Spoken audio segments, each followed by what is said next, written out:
Just like that, I am beaming my face to all corners of the interwebs.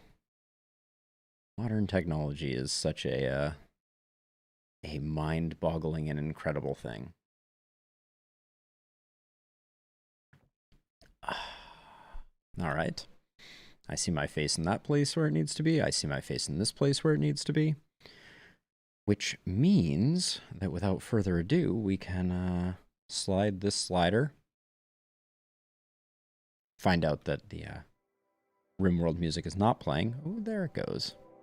And probably, without further ado, get our colony loaded up. It's been a long day of micromanaging my colony here on the East Coast. So, what better way to round out said day than with managing my colony in on the Rim? It seems like a plan to me. And if you don't like it, well, gosh darn it, I don't know what to tell you. Ah, the loading screen.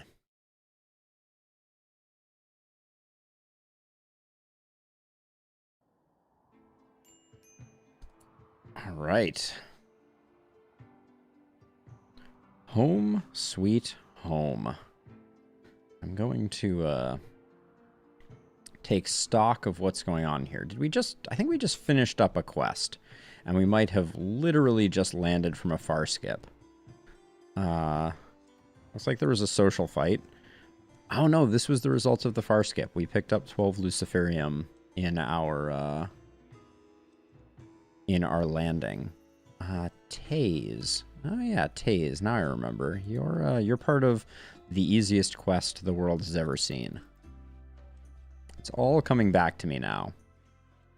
I love these little details here. I'm so excited to improve so much more of our floors with decorative pieces. Uh-oh. Looks like, once again, our dryads are on the wrong zone. Yep. Carrier dryads for all of them. And then Turts is on animals. All right.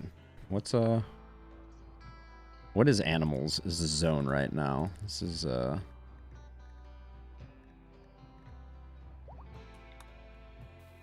right, we're gonna re-expand animals.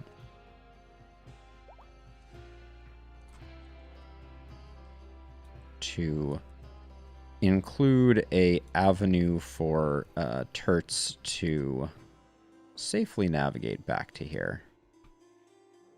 Is this plasteel? No, it's marble. Huh. Looks funny, but it looks like people are recovering.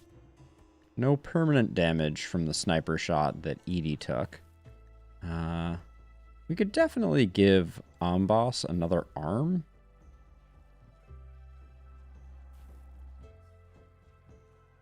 Make him a little more effective at swinging that weapon of his. And whenever someone wakes up who can shoot, I think these boom rats need to be removed from the equation. Although I seem to remember, yeah, we are sitting on more Mega Sloth meat than we know what to do with. So, oh, look at these muffalos here.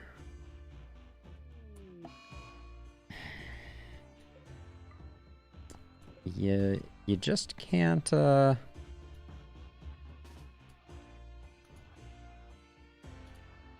That's some special kind of frustrating. I'm gonna let the muffalo in, see if we can lure any of them in here.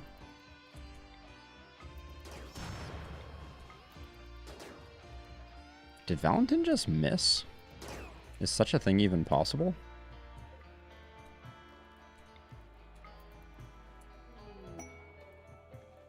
Alright, we got ourselves an exotic goods trader. Doesn't look like they're going to run afoul of the mech cluster, so that's good. This boom rat is in a very awkward place. Alright, good enough.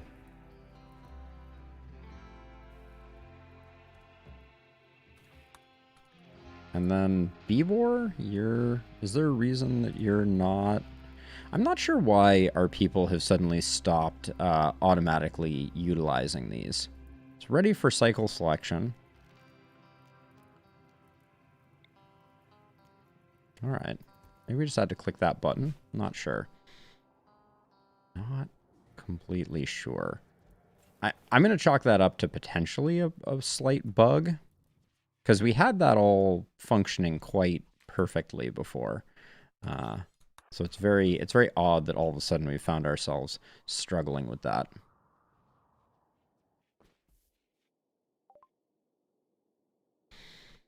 All right, we have plenty of insect jelly, so we'll pick up everything we can. We really don't need more Glitter World medicine.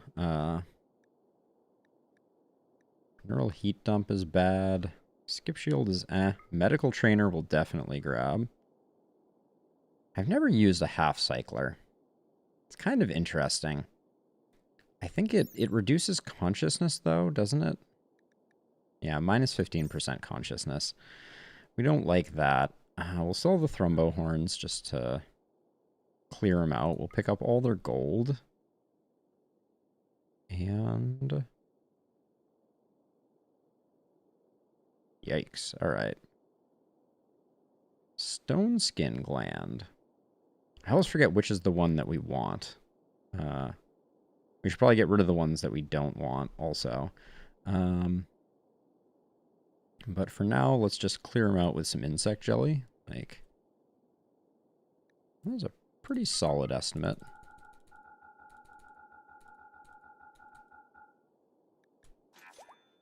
There we go.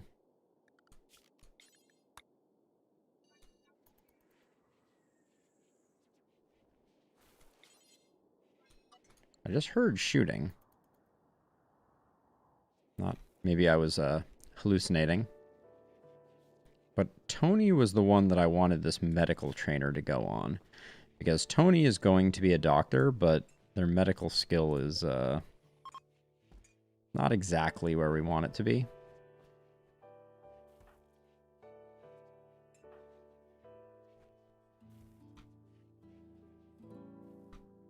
So I see no reason that these Muffalo now can't traverse this to pick up the raw fungus. But I'm not gonna force it too hard.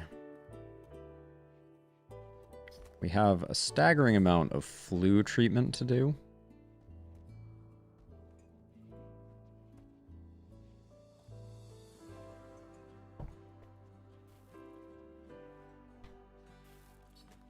And this was looking reasonably empty before, but now we're sitting on just a lot of grenades. We could use a weapons dealer, I think. Kind of tempted to just take a Doomsday rocket launcher and just extinguish this entire pack, but I won't do it.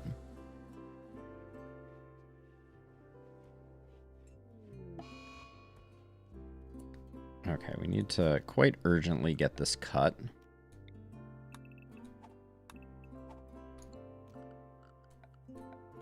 That is what the urgent 2 zone is for.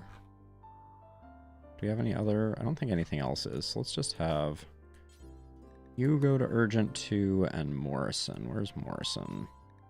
Urgent 2. All right. They should get here ASAP. And take out the blight quite speedily.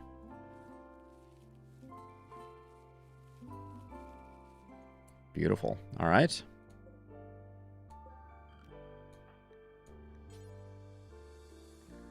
Cooking and working. There we go. Easy.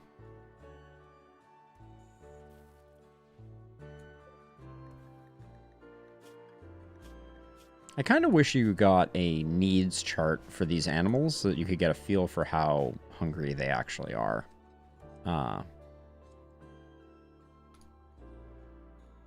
Because, like, if I look at one of my polar bears, right, I have this needs chart that shows me their food and rest meters.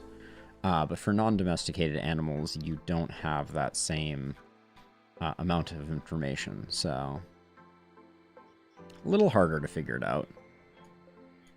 This mech cluster has the staying power. I don't even know. I can probably find out, actually, by clicking the info on one of these. Records. So there's no bin on map. Yeah. All right. So yeah. So not really a lot of information, but the sheer amount of damage that these things have taken is pretty staggering.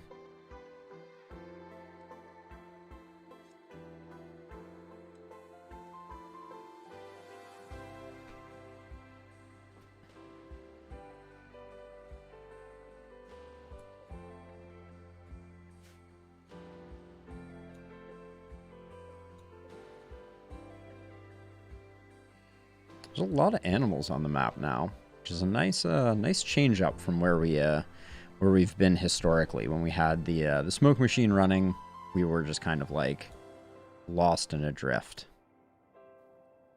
I have to imagine we're just had an enemy raid. I can't remember if that was a quest enemy raid though. I think the Manhunter pack was definitely a quest, possibly. All right, they're leaving unscathed. Thank you for taking our thrombo horns. Have a great life. Oh my gosh. What is wrong with you? Why are you so slow? Is it your gear? Because you have a flak vest on, but not that much. I'm still getting used to all the different meal designators. When I see someone carrying around a vegetarian meal, I'm like, wait, what? What's going on here? All right, so the Mega Sloth has no problem zipping through.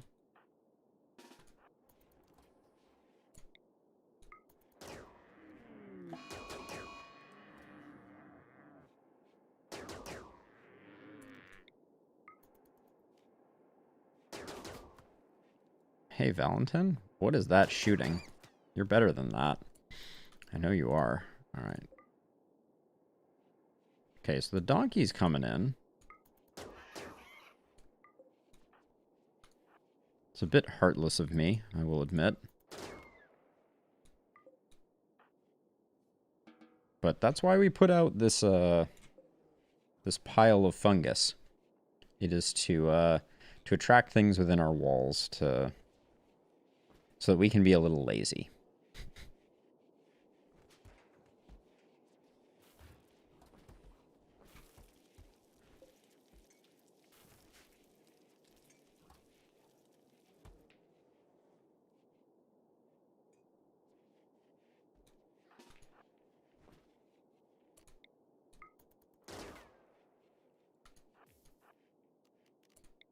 This guinea pig is proving very elusive. There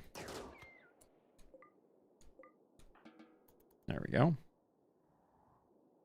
It would be nice if there was a way to flag turrets to attack things that are non-hostile. Because I would absolutely set up some turrets to do most of the farming of animals.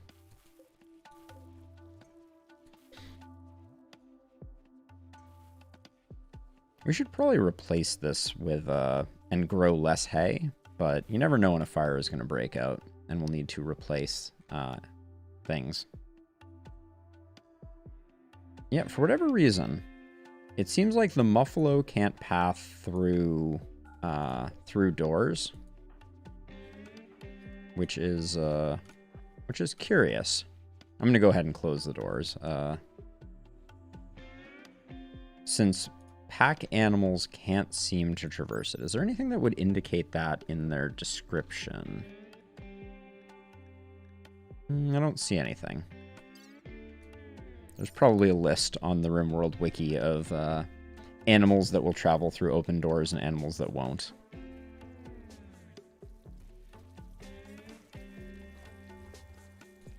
Okay, so when you're done with that, please clean up the room so as not to poison us all.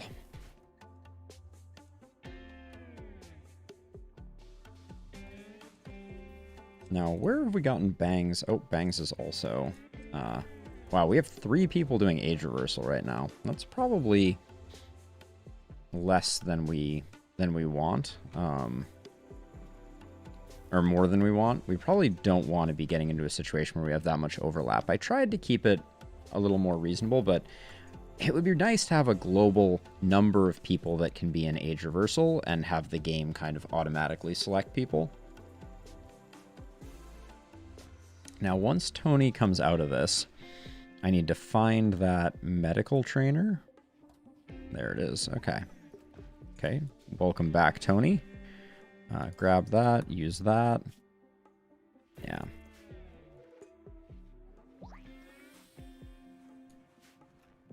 Beautiful.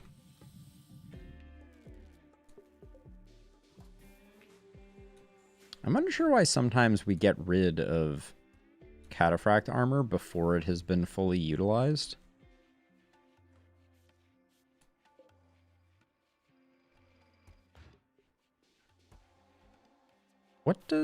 Wait, what does Phoenix armor do? What is its activated ability?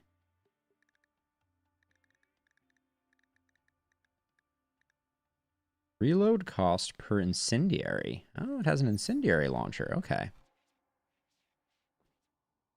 My understanding is that the top level Phoenix armor and cataphract armor max out at the same defense values, but Phoenix armor obviously radically reduces the likelihood of getting lit on fire, which is desirable.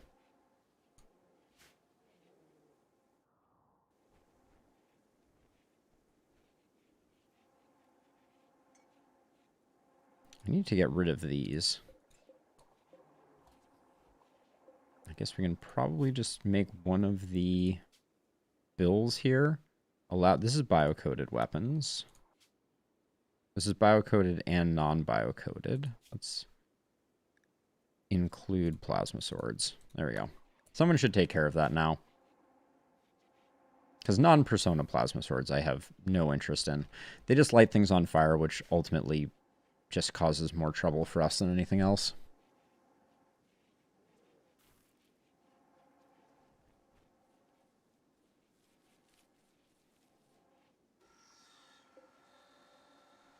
I'm going to unforbid this and let Randy do some mining. Randy has not mined in a while. The amount of small animals you get is just rather remarkable.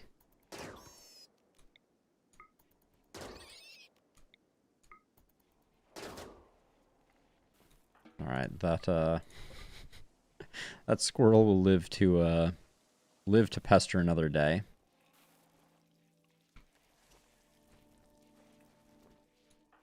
I'm mostly doing this because I want to make sure that Randy's mining stays good.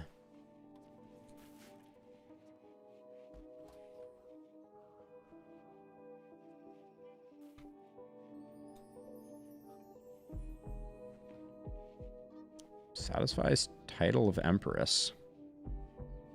Which, speaking... Oh yeah, Bangs is not out yet.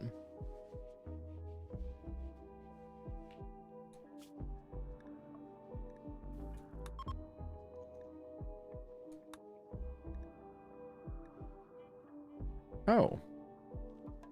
Wait, is this the final quest for the... And I missed it? Hold on a second. Yeah, we're at 4 out of 5. And we have this one available. They want 12 colonists. An ancient complex. I'm going to see if we pick up another one. I'm going to see if a second one shows up. Because I really don't want to do that one if I can avoid it. I hate those bring 12 people. Because 12 people is all but one of us. All but 2 of us. Assuming no one is in age reversal. Which is a little scary.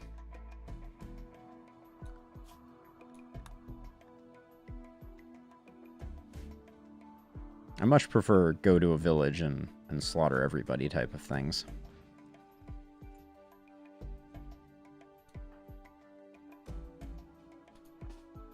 I'm gonna grab White and Valentin and just see what we can do with this pack here.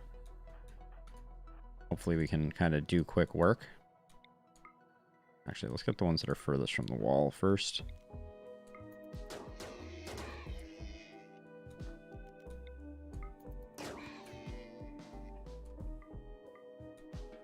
All right. Yeah, they disperse too quickly. That's why I try and get them inside the walls before I go shooting at them. But I guess there's no way to do that. So this is an interesting thing, right? It appears if we can't hold doors open, if that still prevents them from being able to enter, then we don't really have a good way to get animals inside of our walls. Which is a problem I'd like to solve. Oh, there's a piece of hair on my screen that I was like, is that a squirrel?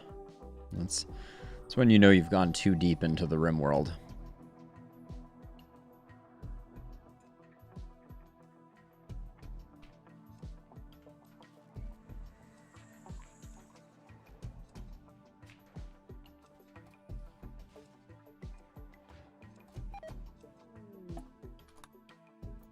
Yeah, we're losing hay to rot, but we have a backlog of hay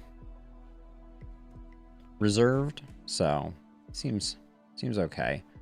Now Tony, we haven't done anything with Tony stylistically because he's so damn happy. Is there anything else that we want to encourage in Tony? Have we?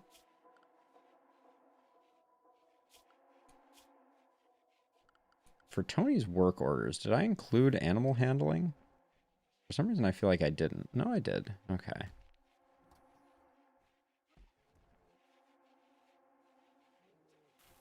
Yeah, I guess that's about all Tony has going on.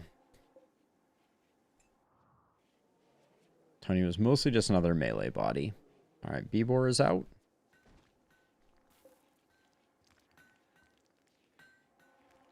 And Bangs is out. Which I wanted to look at Bangs's. Bangs is at 30, which is Freeholder. We want to go all the way to Countess. So we need another 35 honor. That's a lot of honor.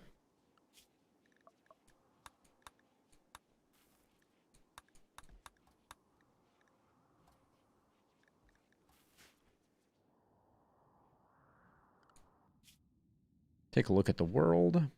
See what it has in store. We could pick up some potatoes, some wood. And we have more ancient complexes than we know what to do with.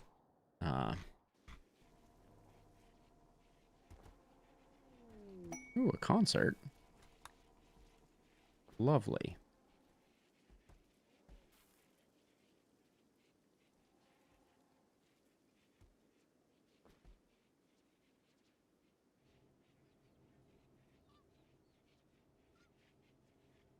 Gosh, Elliot was late to the party.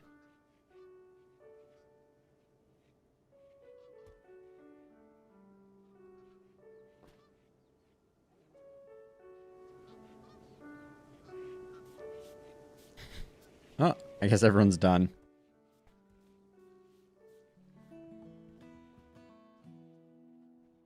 It was good while it lasted, Elliot. I certainly enjoyed it. We could start working on improving the walls here. I think that would not be unreasonable.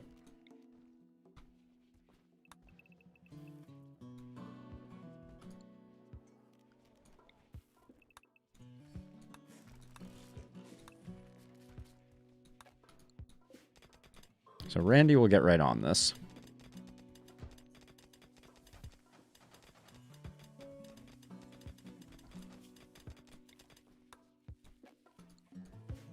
Oh, this is, oh, I even smoothed this. That was wasteful of me.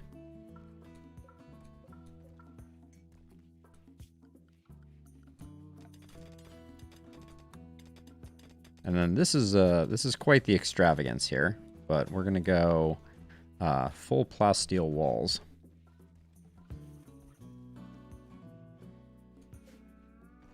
Each one of these costs 5. Okay, we can afford it.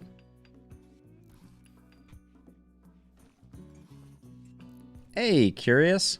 How's it going?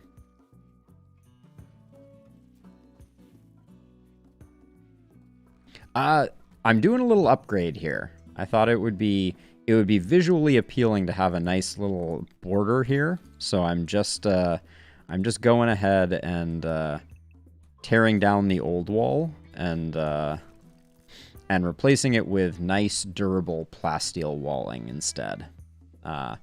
No real benefit per se. This is not going to be a big difference maker for us, but I thought it would be kind of nice.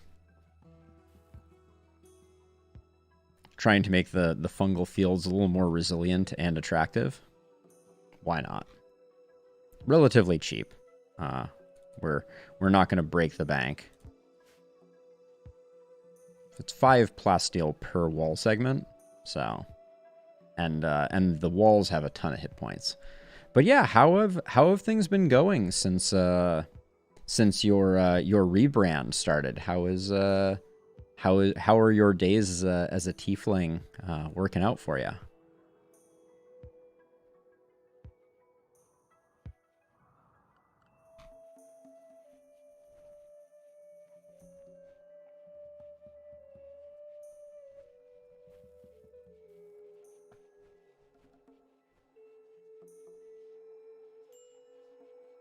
Minor break risk on bangs.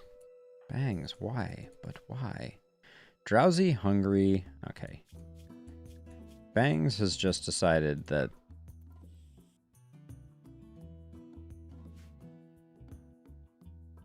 Oh, that's awesome.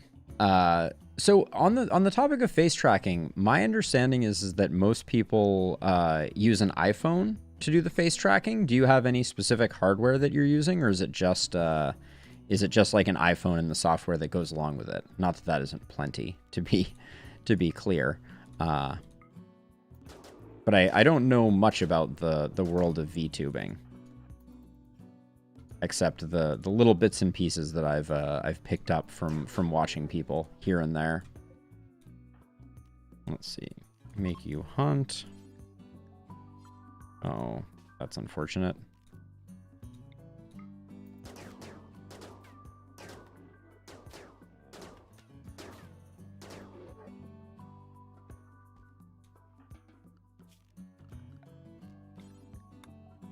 Okay, we got that one and we got that one. While we're at it, let's just put a couple of these. VC face on the computer, which syncs up with an app on my iPhone. Okay. So which one is doing the iPhone camera and LiDAR array? Is that the one that's doing the actual like face reading? And then your camera one is the one that is kind of animating things appropriate and consistent with what's going on there. Is that the idea?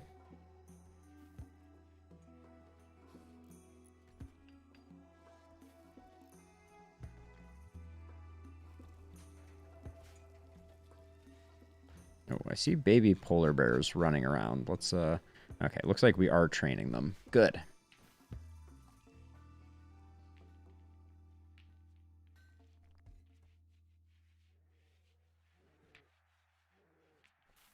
Got it. Yeah, definitely. The iPhone has some pretty impressive technology for doing that kind of stuff. Which I guess, from what I understand, has made a lot of the VTubing stuff a lot more accessible. Have you ever watched kind of the original VTuber that I was exposed to was Code Miko? I assume you've watched some of her stuff potentially. Very very interesting streamer. She is a software engineer by trade who kind of got into developing some of the software on her own to build out her own universe and concept, and it's pretty creative stuff.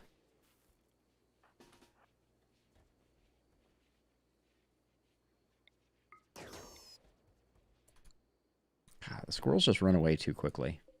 I can't get them.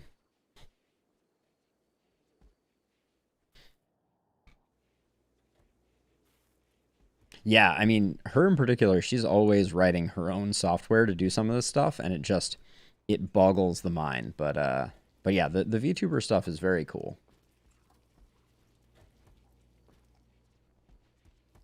It is a whole wild world building one's own advertiser. Code Miko. She is a Twitch streamer, partner Twitch streamer, been around for a little while, and yeah, very, very interesting some of the stuff that she does. She has a great sense of humor about it. Her avatar is not particularly outlandish. It's pretty much just a digitized version of herself with some minor tweaks. But yeah, she really gets into it and does a lot of really cool stuff. Oh, all right. Looks like a drop pod raid. Oh, and it's landing all... Is it all landing right here? Okay. Hang on to your butts, everybody. Okay, let's see. What is it? Right on top of you. Okay.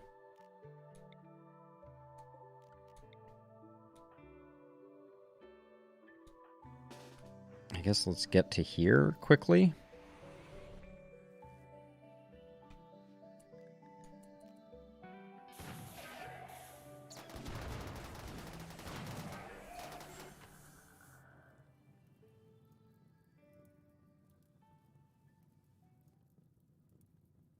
Oh, yeah? Really? Nice. Okay, let's have... If we can get a good berserk here, we're in great shape. Oh.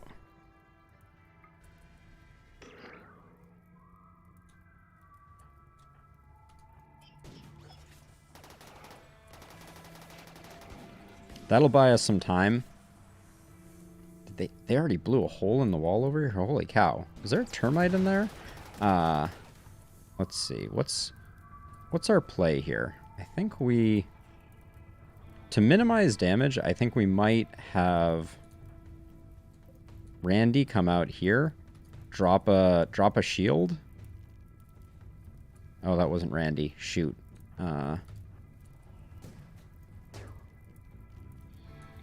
Okay, we get the shield out, and then we can move everyone to here, and just with relative certainty, we're relatively protected here, and we can just burn them down. How much longer do we have on this? 15 seconds? All right.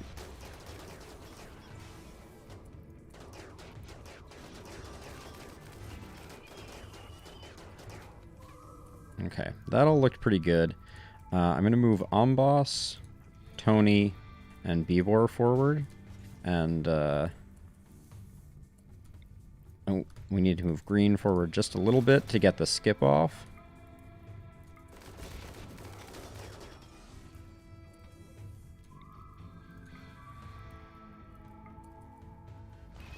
All right.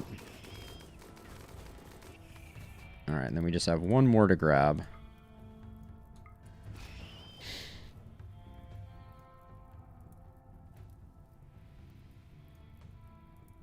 $9K annually for the cost of being able to run a VTuber setup sleeping? That's insane. I can't even imagine what, like, annual costs one would have.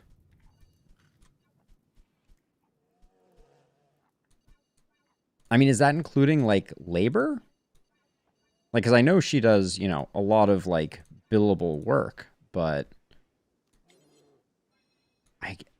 I'm completely completely baffled by that. Yeah, I'd be very curious. Because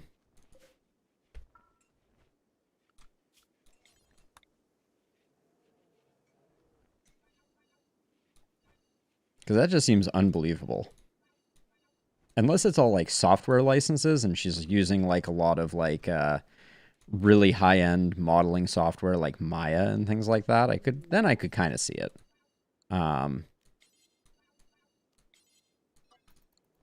But even then, that's pretty crazy.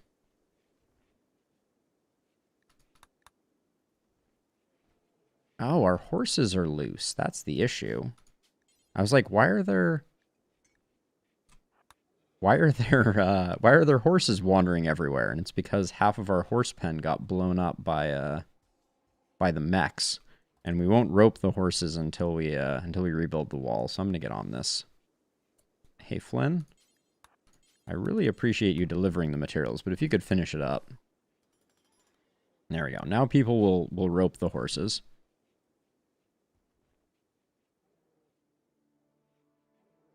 I don't know how much we're going to be in trouble on power without these 4 wind turbines. Looks like we're dropping, especially... Oh yeah, we lose this geothermal when the wind turbines go down. We should probably make it so those two are not interdependent.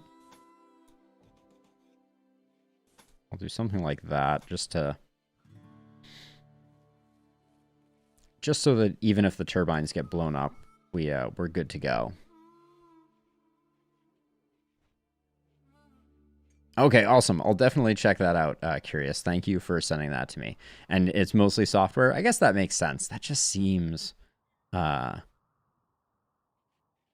little mind-boggling to me. I'm trying to think what software you would need. Like a 3D modeling software, it's very expensive, certainly, for a license of that. But yeah, other pieces?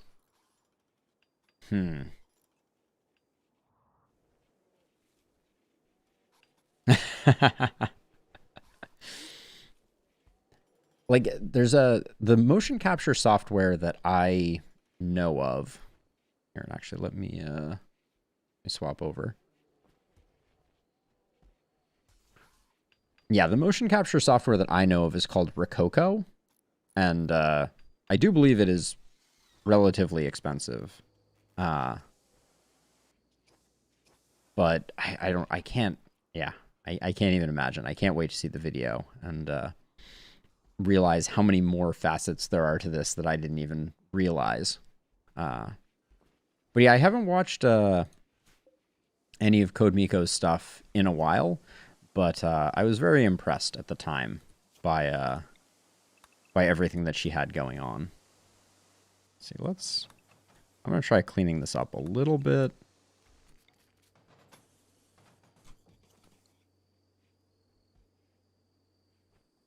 Oh, really? Okay. Yeah, I definitely watched her on Twitch. She had for a while, and I think she's probably still doing it now. But for a while, she was doing some very entertaining interviews.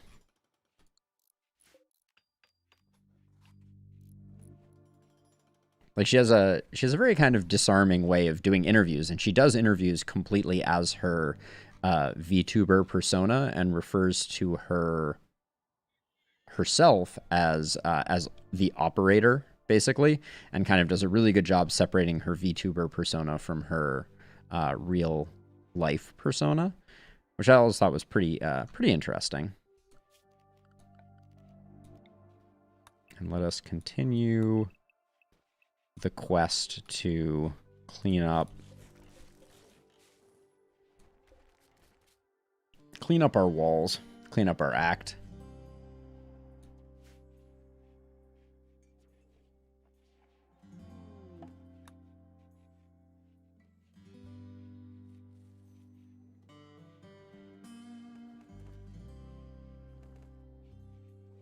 Yeah, so I mostly know about Rococo from watching more of like the Blender side of things, right? So like I have a loose interest in 3D modeling and those motion capture suits and that kind of stuff is really really interesting. Can someone collect this horse, please? I feel like this horse is just going to wander away if we're not careful. I think this area here is technically enclosed, so the horse can't get away, but if we temporarily unrestrict Edie can rope the stallion.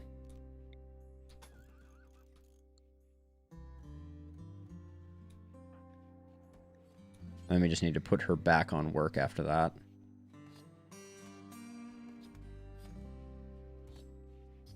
They're good pack animals. So if I ever decide to carry a bunch of heavy stuff, horses are handy. That's why I keep 8 of them around. For a while, I was breeding them for money because they're a decent thing to sell, decent crop to sell. But yeah, at this point, I'm just kind of keeping them around because I built a place for them. So why not? Really is as simple as that.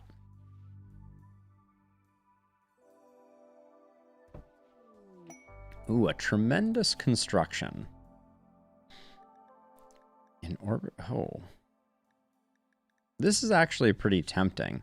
It's a 36 by 30 structure. Let's see how big 36 by 30 is. 36 by 30. So we could technically put it there. We could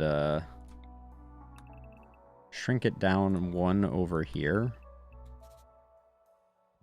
We'd have to tear down this, and we'd have terrible sight lines traveling through. And what happens?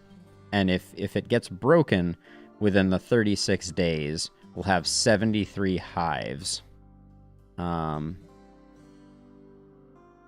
It is at the same time tempting and very not tempting.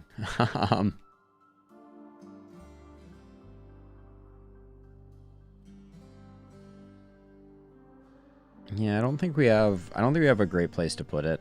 I'd do it for the Archotech Eye. I would. The reward sleeping was an Archotech Eye, which is the highest tier of prosthetics. You can only get them from quests or trading. You can't make them. An orbital bombardment targeter that basically tasks a satellite with incinerating everything in a circle, and some advanced components and a bunch of gold, which I wouldn't mind having a bunch of gold.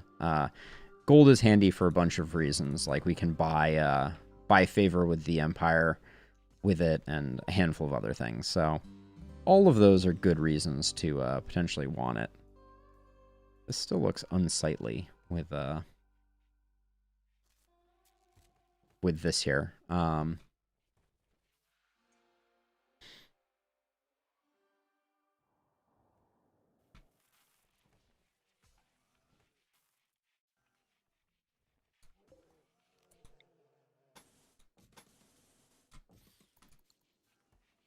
Keep building our improvements here. I love scheduling something like that and then just watching the worker bees descend. So satisfying.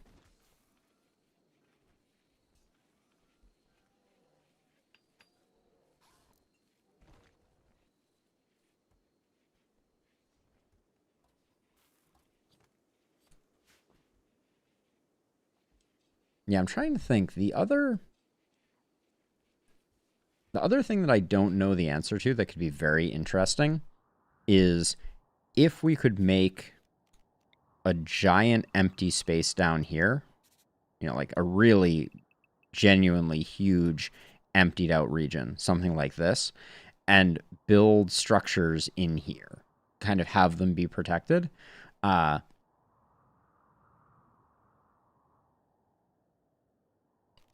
That could be kind of a cool concept for being able to do those quests if we made like a 40 by 40 section, something like, let's see, that's 30. We can put 5 more up here maybe, and then 5 more down here.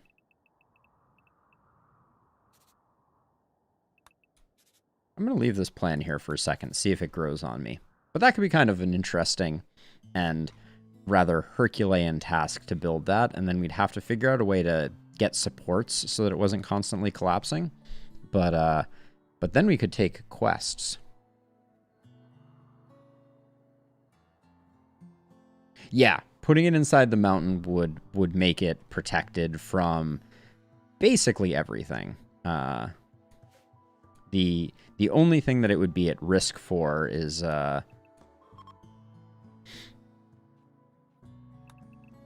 is infestation spawning there, and it would probably only increase the possibility of infestations ending up down here. So 30 days is not particularly fast. I don't actually... So a half a year is 30 days. So 30 days is basically half a year. Our colony now, if we look at this, we're on day... Does it say in the tooltip? Yeah, we're on day 1,000. Yeah, short year. Year is 60 days. Split into 4 quadrums, as they are referred to. And the fact that no work is getting done, I think means... No, it is still in the work zone. But yeah, the problem that we would potentially run into is this is a huge area for infestations to happen. So we'd need to set up a second protection here. So what we'd probably do instead of this is we'd add 5 more down here and then remove 5 up here. And then I guess, oh, do we center it on this? Or I think we center it on this. So this is the center of this. We'd probably do something like this. I like to have a 5 wide. So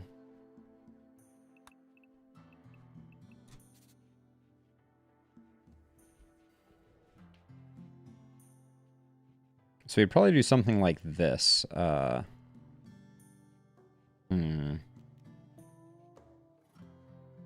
Yeah, we'd have to actually... Oh, actually, wait. I have an idea.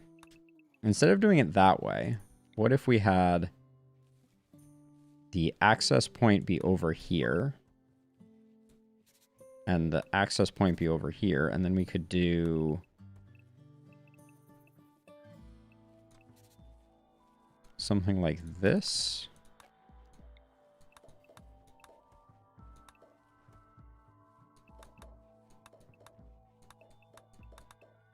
As like an airlock type of thing. And I'd want to shift this down even more. So we'd go all the way to the build edge here. And then we could remove 2 over here.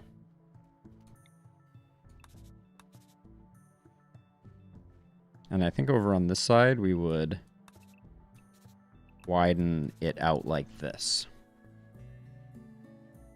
And then we'd want to move all of this down like that. And like that. And then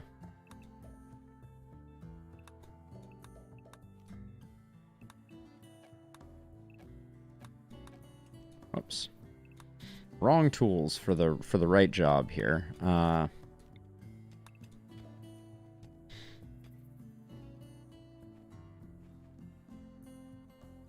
But then we need a structure like this to protect it. Which leads me to believe that we need even more. Because that would be 2 people could stand behind that. 2 people could stand behind that.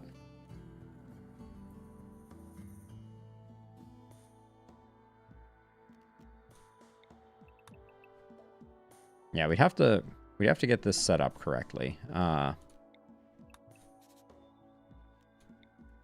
so I would leave a little bit of space. So let's leave like 3, and then we'll do pillar, pillar, pillar, pillar. Is that how many I needed? 4 pillars, yeah. And then we taper this in like that and like that. And then we need a 5x5 here for grenading. And then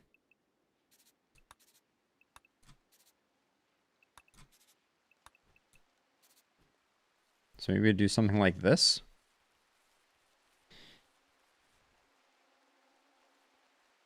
It's interesting. Why is Randy... Oh, because Cook is not on this. Dang it. Yeah, Cook is a little... There we go. Let's get that going. Yeah, oh, absolutely. Gotta be able to grenade without worrying about blowing up your walls. It's not that we use them too frequently, but better safe than sorry. And then I think we would probably widen this out like that.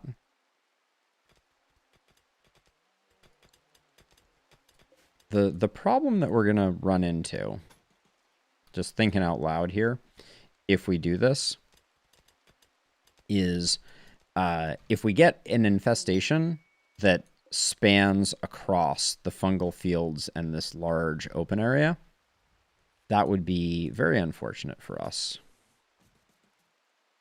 Because if we fight up here, we're going to have bugs wreaking havoc down here and vice versa.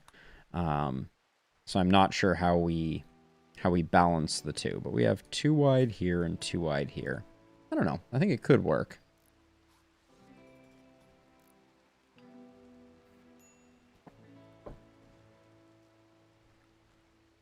But the tremendous construction is not happening. as much as I was excited by it.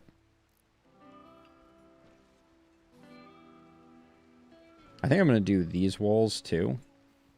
Just get the whole fungal field sorted out.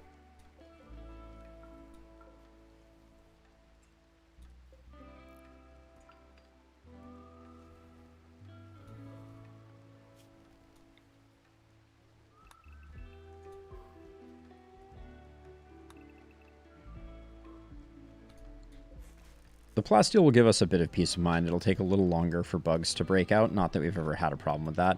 As long as you've aggroed the bugs, it's not terrible. But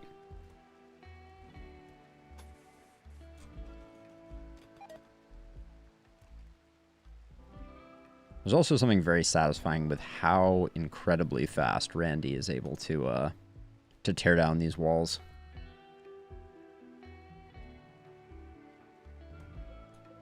Now, Taze, what's your deal? How long do we need to keep you?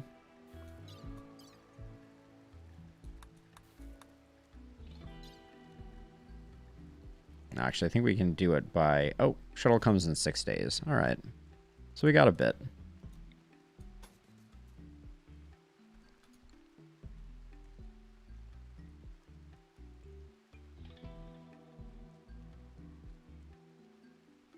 This would be a crazy undertaking. And it would definitely complicate. Yeah, he can just bust right through mountains. Just sit there drilling away to his heart's content. I wish I could disable the anima tree linking reminder. I'm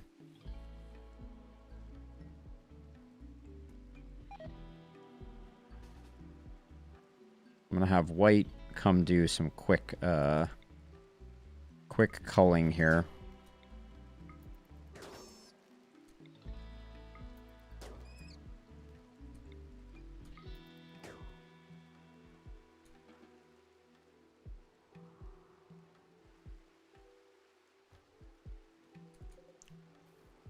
Yeah, we've hardly touched our plasteel supply.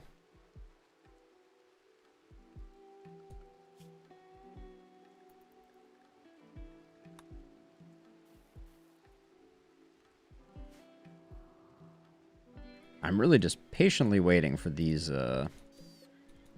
folks to get done in by some raiders. Is there a reason this is not getting constructed? Yeah, you make a simple request.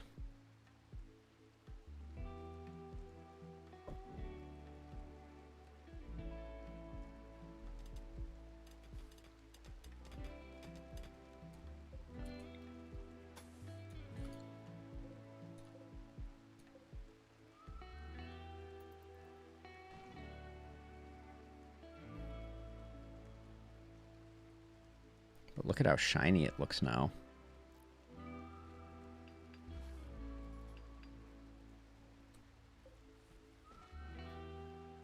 The plasteel walls just look so good.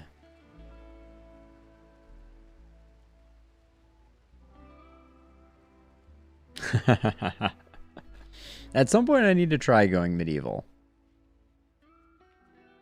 Is it an early access game or is it fully out at this point?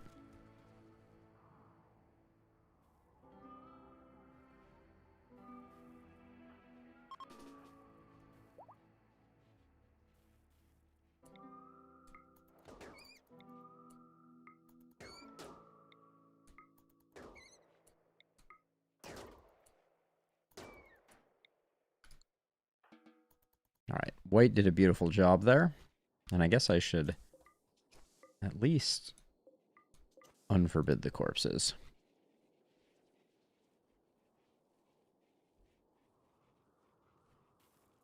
Okay, so there. How much more do you think is on the roadmap? Are they pretty close to done at this point? Is that your assessment?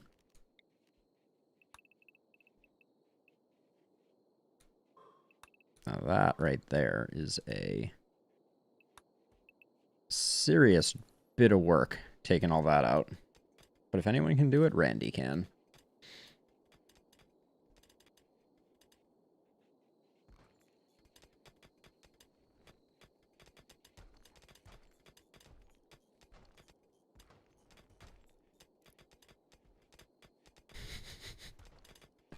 Randy is just a monster. Haul all of that. Build copies. There we go. Back wall is getting worked on.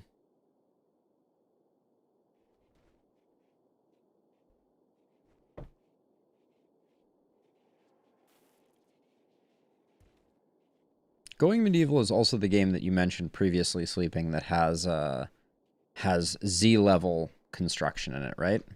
Like you can build vertically.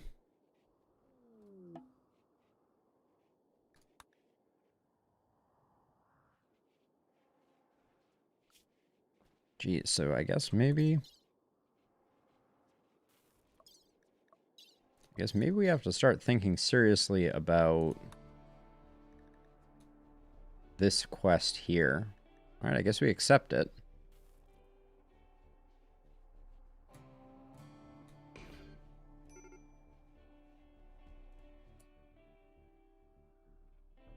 Oh. Okay, this is go time very quickly. Oops. Oh, and we don't have Green or Elliot? Oh no. I made a terrible mistake by not reading that carefully. All right, Elliot is out. I'm going to cancel Green's. I'm going to interrupt Green's cycle. And then as soon as people wake up, we got to get them in the shuttle. It's going to be 1, 2, 3, 4, 5, 6, 7, 8, 9, 10, 11, 12. Who do I not take from this? Morrison doesn't go. Green goes. I want Randy to go. So let's not take Flynn. No, we need Flynn. All right, let's just take... Is that 12? That's 13 humans. 12 humans. All right. We need Randy. So Bangs doesn't go. There we go. That's our 12.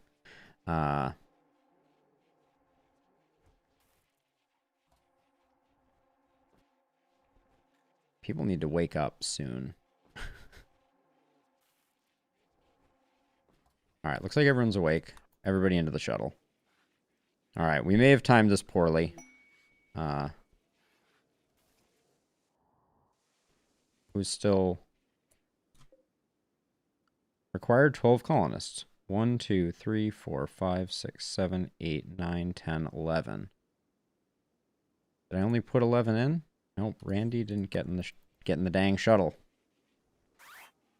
All right, let's hope I haven't made a terrible mistake. I've probably made a terrible mistake.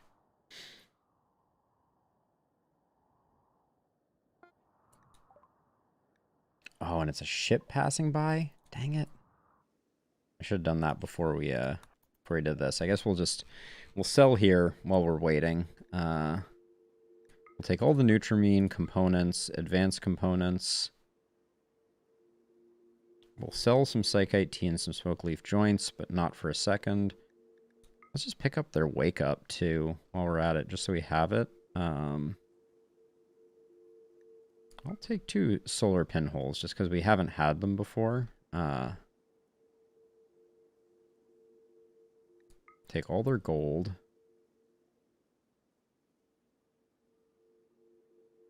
All right, now we just have to recoup. So let's do 250 of that.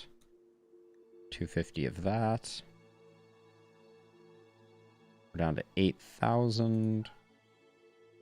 We get rid of all of our insect jelly. And then we just do like 100 of this. Yep, we're really close. All right, cool. Let's get the bears working on this, and then we need to go check on what exactly is going on over here. Oh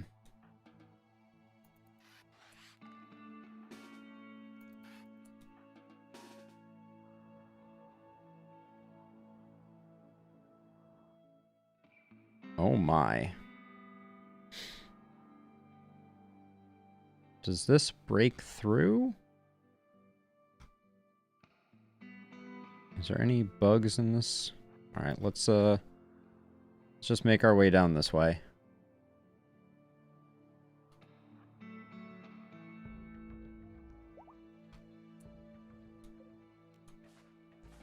Get Flynn working on cracking this open. All right, large room with nothing in it.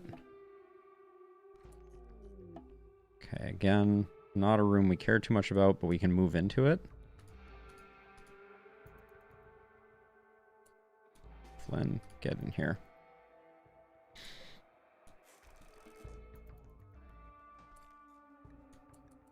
Okay, this is an easy room. Let's get Edie working on this. Hey, Robbie. Welcome to the stream.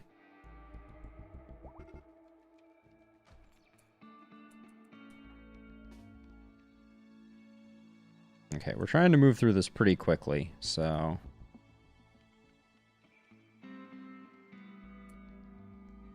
Let's see, we're probably going to have... I'm going to have Flynn start with this door here. Okay, whole lot of nothing. I think this is... Ooh, alright, green can get on this one.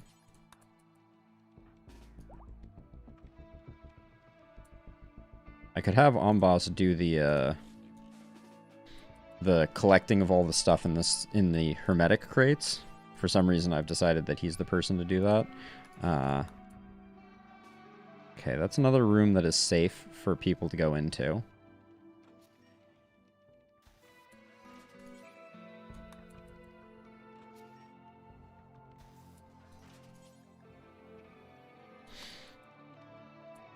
I don't really have anyone else that's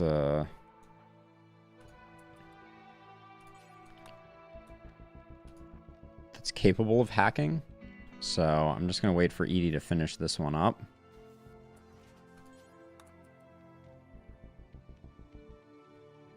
Oh, we can have Bibor come over here and open this crate, though. So far, this ancient complex has been very kind to us. Knock on wood. Probably means we're going to have a horrific mech room. Can anyone just pick up all the uranium? No. There's a lot of uranium, apparently.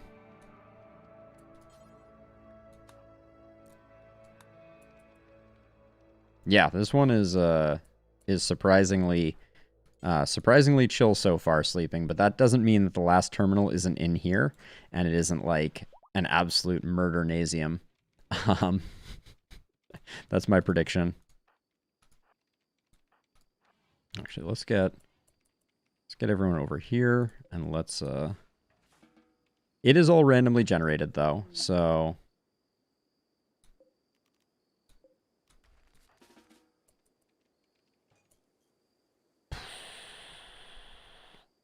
And that right there is very unfortunate. Let's see. So we need a good way to control the bugs.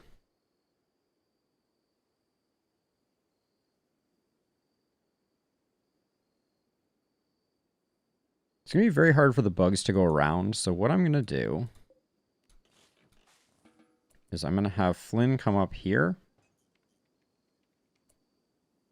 And then we're going to have everyone come out here.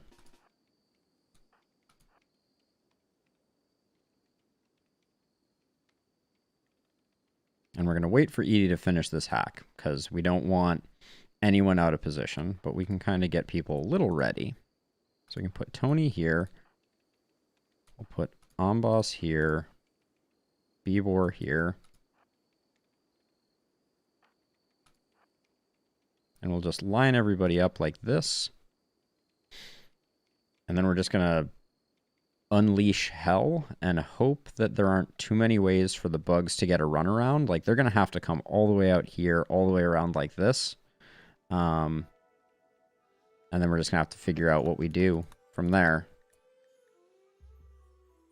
Fuel node explodes. Raid arrives in 3.7. Okay, I think we're okay. And this is just going to be concentration of firepower and hoping that they beat their heads against us. All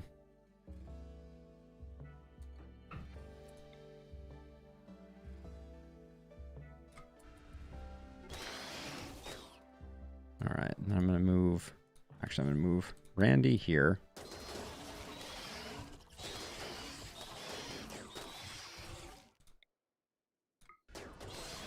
Then we're just going to hope that all the bugs kill each other while we kind of guard things. Is there any risk of the ancient terminal getting destroyed, I wonder? We're kind of shooting right at it.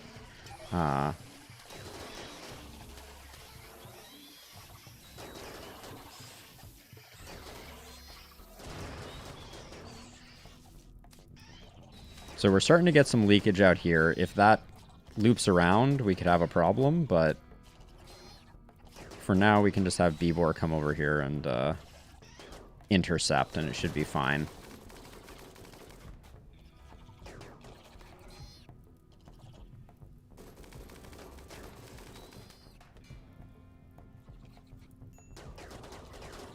Minor break risk on green. That's what Yayo is for.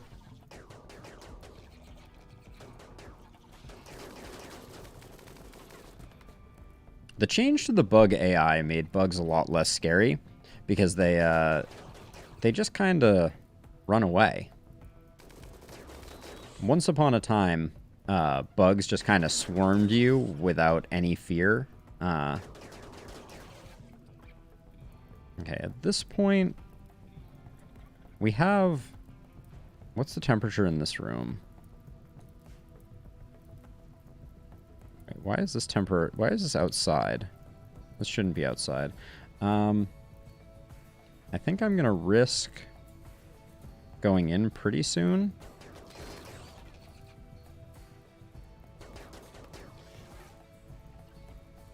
Just so that we can start getting the hack underway. This room is not getting hot though, right? I'm not sure why this room is not... Oh, I guess it's because we cracked this open. Okay.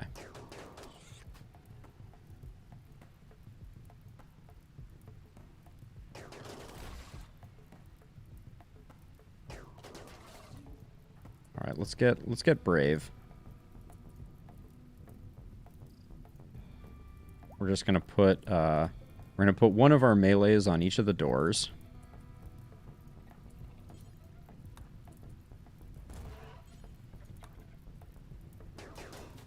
And then get... who is our higher intellect, actually? Is it Green or Edie? It's Green. Okay, get Green hacking the terminal ASAP.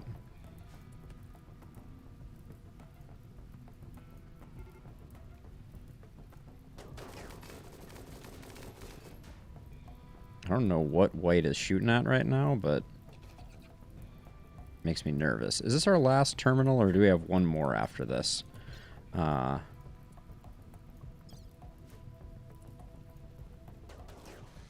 Where's the quest?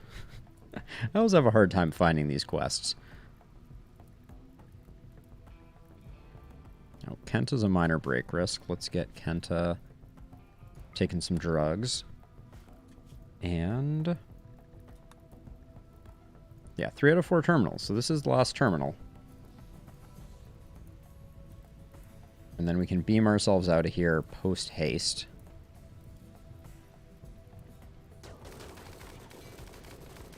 I don't know why Mule has forgotten how to shoot, but... I think it's because it's daytime, actually. We're getting close. Yeah, this went really smoothly. This is going to sound like a really silly thing, but using Berserk Pulse on bugs, not something that ever occurred to me. All right, stuff's exploding.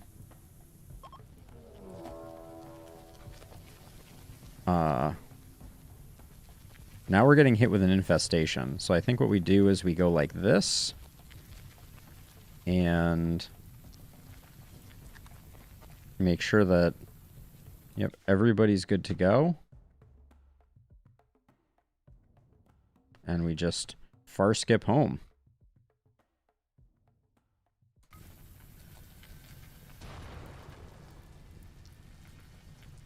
Hopefully, boom. All right. Okay, we all made it back. That was clean. I think we took no damage on anyone. Randy, you're really unhappy. Take drugs.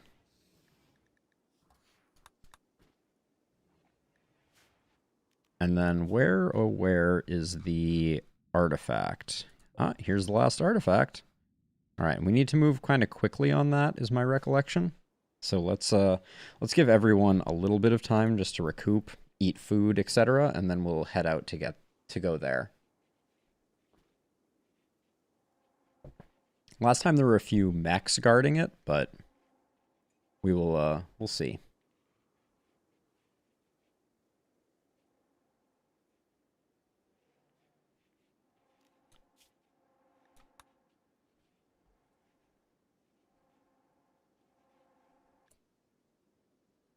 We already traded with Courteous Squirrel Import Company. Curious Squirrel Import Company. Curious, are you the CEO of that? Okay, we have 2.8 days, so once we hit evening hours, we're gonna pick a crack squad and get going.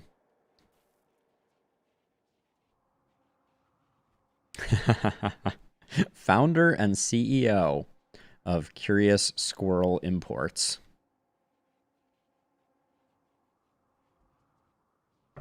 I wouldn't have it any other way. Now we have to remember, this event here was just the raid at the facility, so nothing to write home about. So let's figure out what our team is. It's going to be Valentin, White, Bibor, Amboss, Elliot, and Edie? No, and Flynn. 1, 2, 3, 4, 5. To be on the safe side, I'll grab Randy too. Oh, we gotta build transport pods. Generic traders. Overly specific trader threatened by generic trader. News at 11. Sounds about right to me.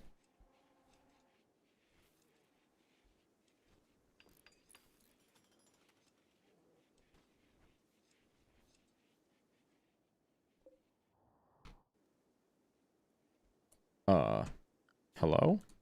Where did this come from? I think I saw the notification on this and I just wasn't paying attention.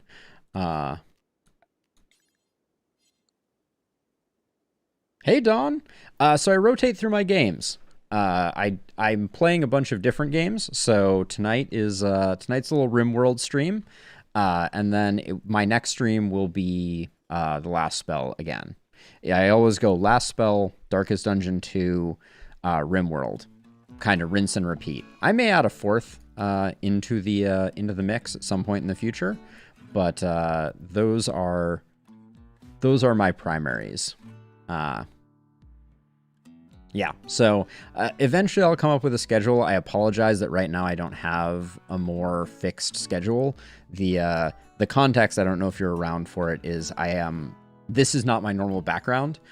This is my mother's basement, and I normally live in San Francisco. I'm currently on the East Coast, taking care of my father who fell ill. And so my streaming schedule has been all messed up, and I'm kind of just whenever I have opportunities, I'm streaming, but I don't really have the ability to kind of like lock in a more predictable schedule, I think, for lack of a better descriptor. Let's see. Let's get Amboss, Bibor, Valentin, White, Valentin. That's enough. We can do with these 5. I think it'll be a-okay.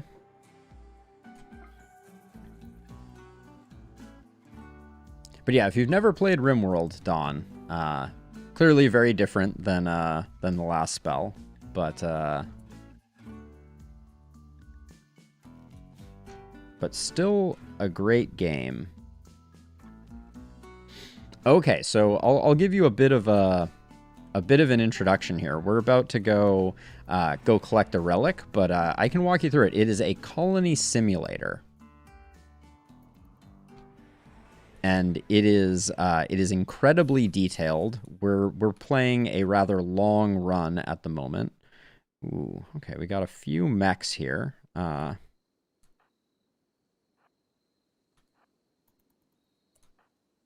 get those 2 like that, and then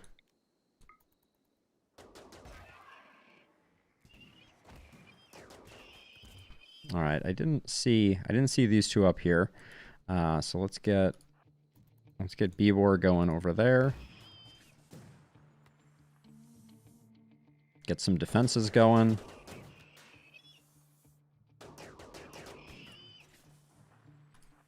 Okay, Amboss is doing work over here. Let's get do we have Beacon on anyone? I think we do.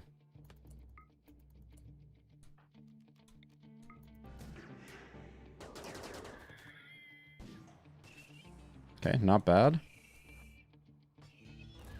All right, I think we're safe now. So I'll give you more of an overview. We're kind of in the heat of the moment at the moment, Don, but I'll give you an overview of the game in just a second if you're curious at all.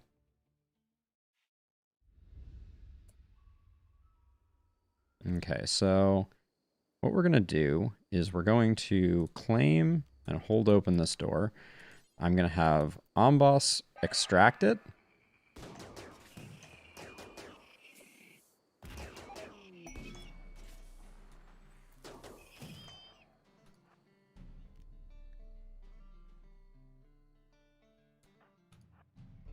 Are the bad guys even gonna come after us, or are they just like stymied by the idea of us being so good at stealing their goodies? Nice. All right.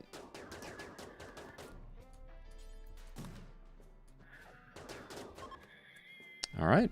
Let's reform the caravan, and then I'll do a quick overview.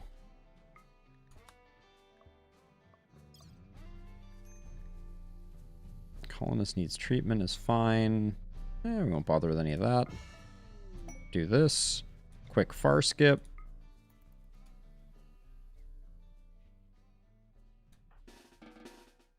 All right, so Dawn. Actually, let's see. Where are we in this? Okay, let me... So a quick overview of RimWorld. So RimWorld is a colony simulator / story generator. So The way that it works is you don't control the members of your colony, which is this ragtag bunch of misfits up at the top here. Instead, you design work priorities for the things that you want them to do. So I can, for instance, say I want to build some walls.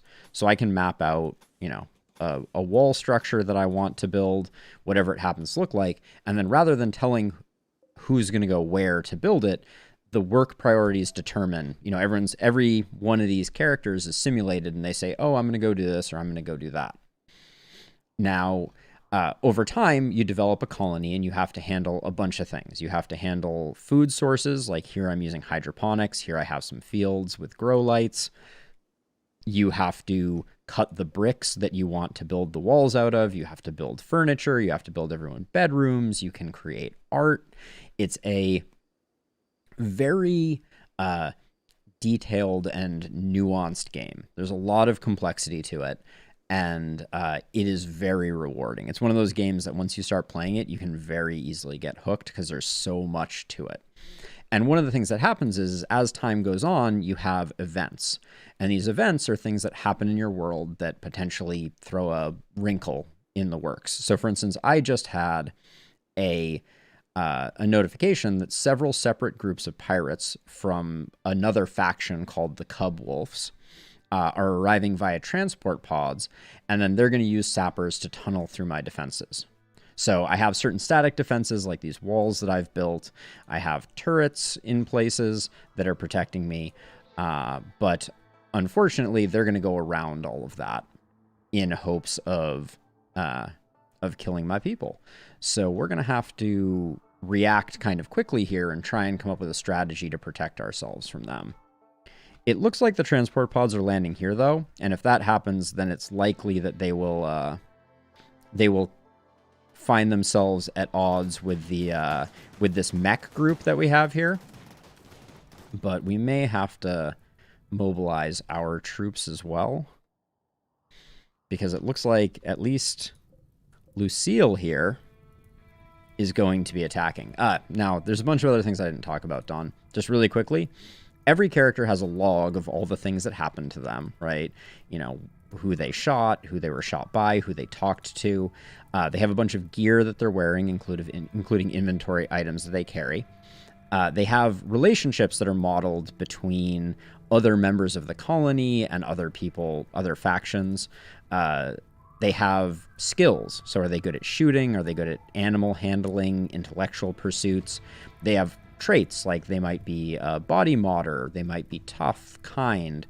And so over time, you build up your colony. You kind of start with nothing.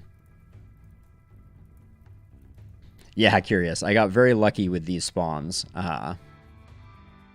So there's a lot of nuance. There's a lot of depth. The most recent patch added the idea of building your own religion, which is fascinating, and I could spend a whole half hour describing just how religions work. But the short version is we have a religion. It is called Techtugaism, and it is all about worshiping turtles. We love darkness, and we also appreciate modifying our body. So most everyone in our colony, if we go to the health tab, has lots of bionics, like bionic legs and those types of things, which increase their ability to move, manipulate, talk, eat, all those types of things. So I don't think we need to fully mobilize the troops, but let's grab a small smattering of people and man our defenses.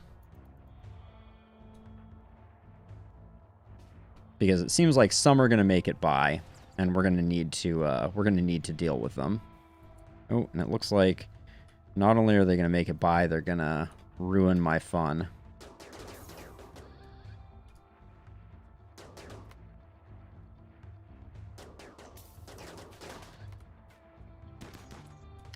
So we're kind of letting Bieberox here, who has a shield belt, do the hard work of. So I'm trying to break line of sight. So what I don't want is I don't want Oz to be standing here just kind of shooting. I want to have some protection. So as they come in, I can do more. Now, what I'm starting to realize is that we're going to need more folks to come help out with the fighting. So I'm going to bring some more in.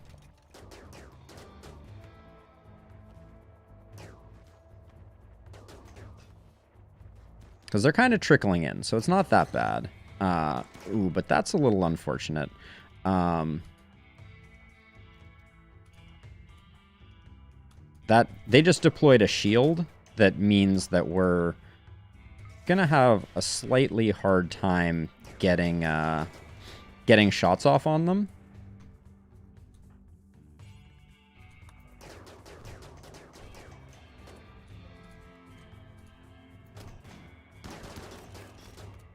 Okay, Beebor's shield seems to be broken, so I'm going to relocate her, get Tony out here, and where's Elliot?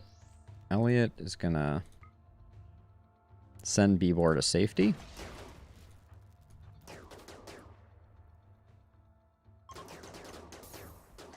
Alright, not bad. Now, how is this conflict over here going? Oh my gosh. Well, that looks like it went very poorly for everyone involved. This group of mechs has a low shield associated with it right here. That means that all of these pirates are shooting in, and their projectiles are getting eaten by the shield kind of endlessly. So, yeah, the pirates didn't stand much of a chance. Now, one of the ways that you can recruit people is by them getting downed. So whenever you see someone who's not quite dead, you can see this person's dead in 1 second, so we're not going to be able to save them. But we can take a look and see what their skills are. This was an exceptional miner and artist, but we're not going to save them. We're going to let them go, and we're going to let everybody kind of go about their merry way. Now, speaking of things that are unique to this colony, in addition to us worshipping turtles, we also have a affinity to polar bears. So we have a large crop of polar bears who do the hauling for our party. Yeah,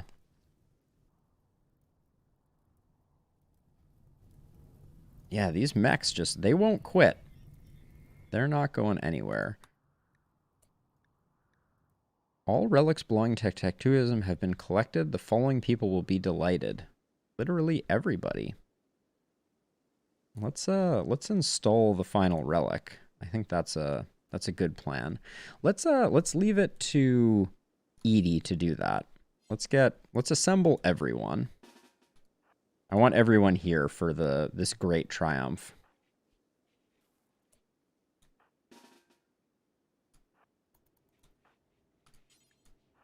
So Edie's going to go get the final relic of our religion and install it in this reliquary, and everyone's going to watch this historic event.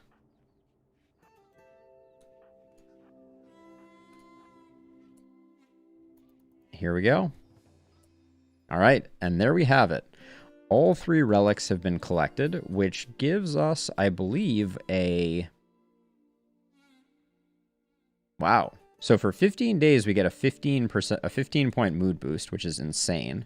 Let's throw a party while we're at it. So Edie's going to speak a little for our party. Yeah, Dawn, they do. So there's a few different types of mechs. There's only 2 represented here, but these ones here are called Centipedes, and they have a whole bunch of body rings. And they have 2 primary weapons. They have a machine gun, which is this one here, and they have an incendiary launcher, which is this one here. And they are very, very tough. And then there's this one, which are lancers. They're like a long-range sniper. Oh, excuse me, these are pikemen.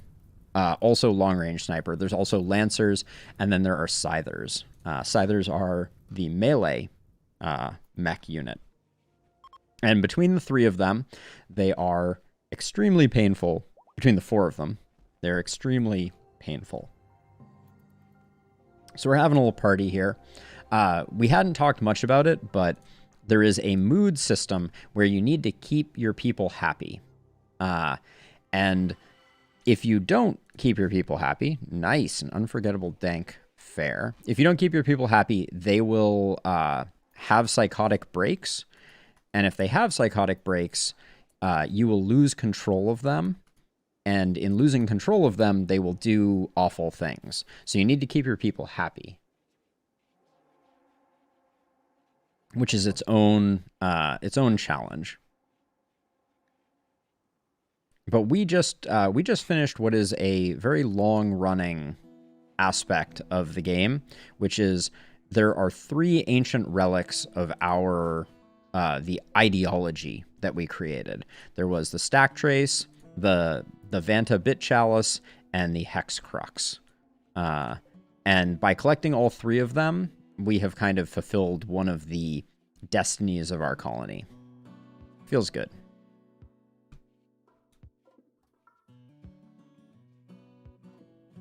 But yeah, these mechs, I don't know why they're still here. Normally, when you destroy a mech bases will sometimes get dropped in from the sky. And normally, when you destroy a mech base, you they will then attack you. But in this case, that did not happen. This is the power overlay. I'm just checking to make sure that no power lines got broken and everything is still connected, which it looks like it all is. So yeah, so there's a whole bunch of things that need to be set up to kind of like keep the colony running. So you can see right now our hydroponic crop all got collected, or all got harvested, and now it's slowly going to get moved into our freezer, which is kept cold by this cooler, which keeps this particular room cold. If you don't keep your meat cold, it spoils, kind of intuitively. And then, you know, the list goes on and on. We have a backup freezer here for additional meat. But yeah, it's a very, very deep and detailed game. The early game is very punishing. We're kind of in the late game here. You're seeing kind of like a fully developed colony because it starts out with nothing, right? When we first started out, we landed right here. There's kind of like a little mountain area here. We decided to dig into it and build our first room. And then slowly we built up this entire complex and determined all the work orders to make it work smoothly.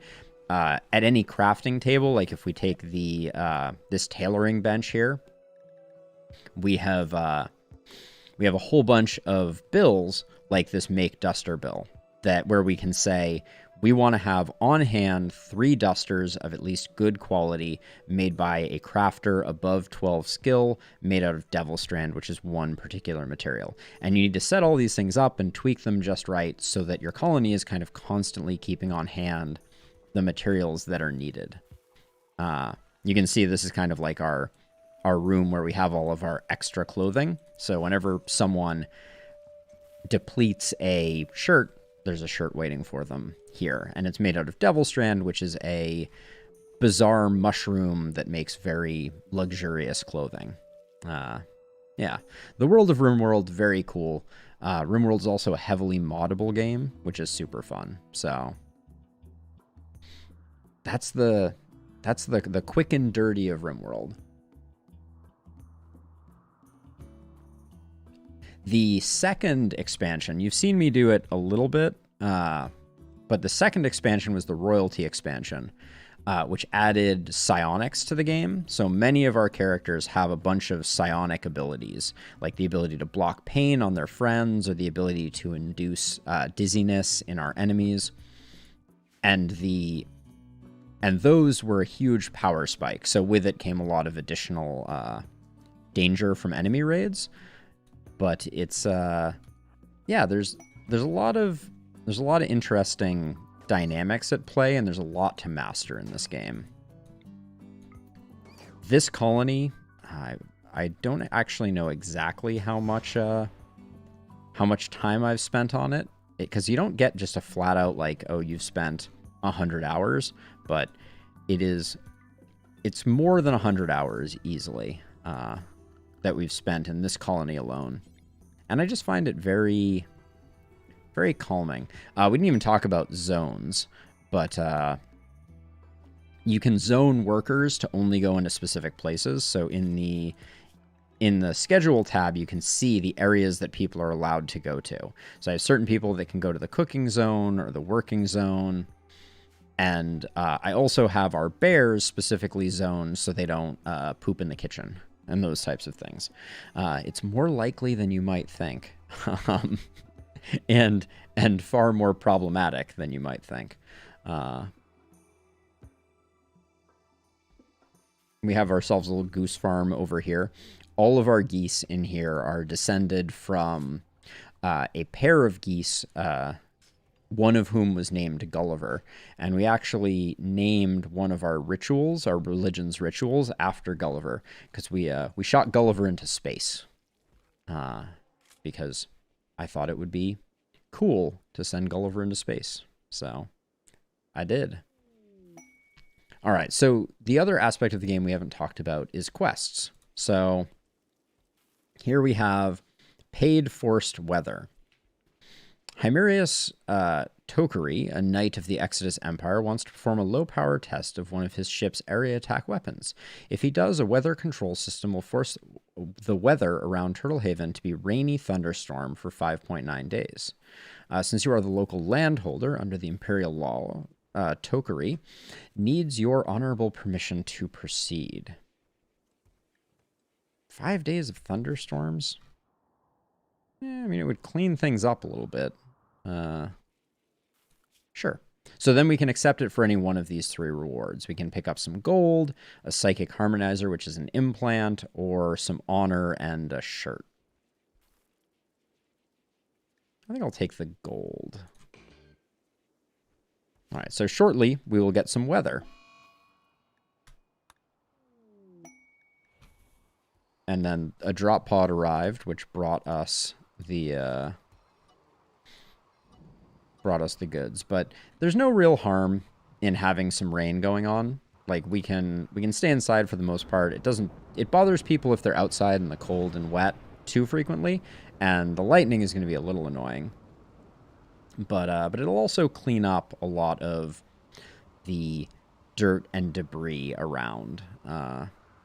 Why have we not taken care of this yet? I guess this is not in the cook zone, and the person who would do it is our cook, Randy. Randy, our cook, is also our #1 miner. Miner, as in likes to wield a pickaxe, not miner like is young. So there's Randy going to town on the meteorite that was blocking this. Wait, Randy, where did you go? Randy, please finish the job.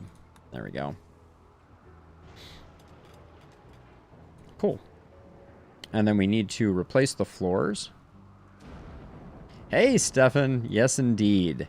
I need my RimWorld fix once every couple of days.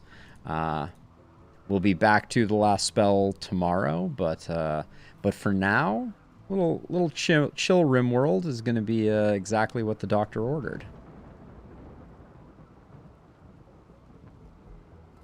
Earlier in the stream, we collected the 3rd and final relic of our ideology, which is the hilt of a ancient sword. So we have the hilt, we have a chalice, and we have a full-on sword. All 3 of which decorate our ritual room, which is part of the this particular complex, which I refer to as the terrarium. To go along with the theming of this colony as turtle centric, since we do venerate turtles. You can see that here. Tortoises are our venerated animal.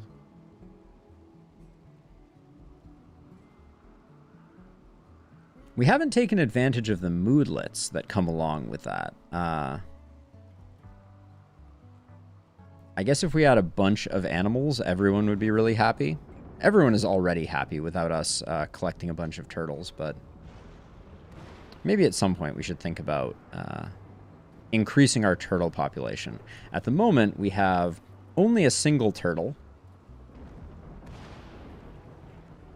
We have Turt's Spanish is our only turtle, and he self-tamed at age 151 and has a bad back and cataracts, but we love Turts anyways, and we want to see how old Turts can get. The DLCs are pretty awesome, although, so this is one thing about RimWorld that I think is I am particularly impressed by. Is Tynan and the team at Ludian have done an amazing job making the base game stand on its own. So the DLCs add a lot. They add a lot of intrigue, a lot of interest, but the base game is still gold, in my opinion. The base game is still all on its own an incredible game.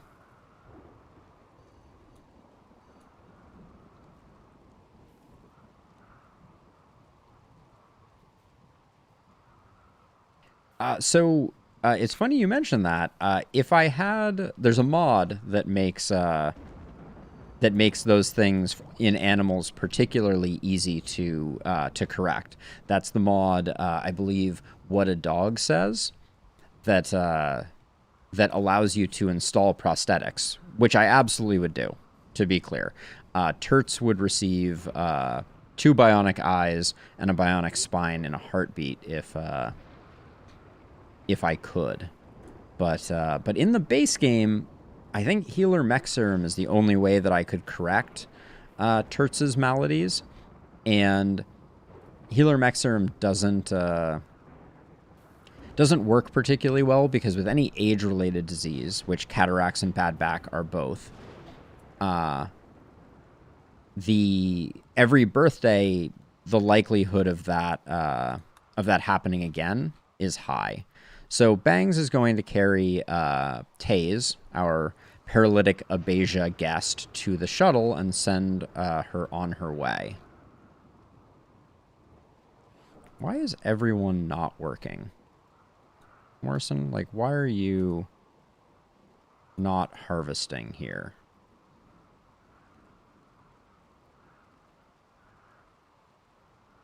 Yes, Stefan, I think that would be a very not judicious use of company resources to put a Healer Mech Serum on them. I don't know why everyone is chilling out. There's tons of work to do. Valentin, this... Yeah, 100% grown. Please harvest.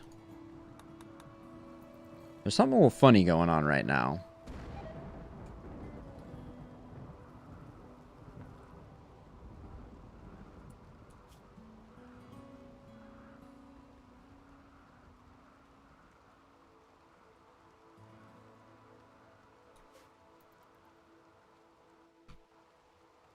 I'm unsure why Morrison is not... Morrison and Valentin are not harvesting this. Usually with RimWorld, it becomes painfully evident when it is too late. But this is very distressing. There we go. Yeah, prioritize harvesting. You have no work that you're supposed to be doing, Morrison. There's nothing more important right now.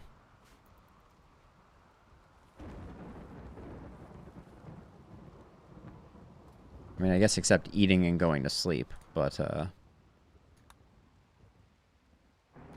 yeah, that's one of my favorite mods. Hey, Turts. Oh, let's look at Turts' records. Just see what Turts has been up to. Turts has eaten 41 nutrition and done literally nothing else. Exactly the way I want Turts to be operating at peak efficiency.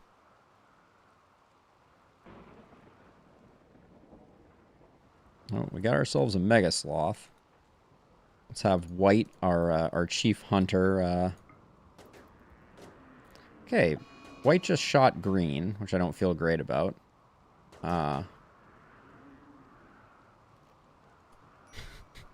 Sorry, Green. How bad a shot was that? Well, you're dead in 21 hours. Hate to see it.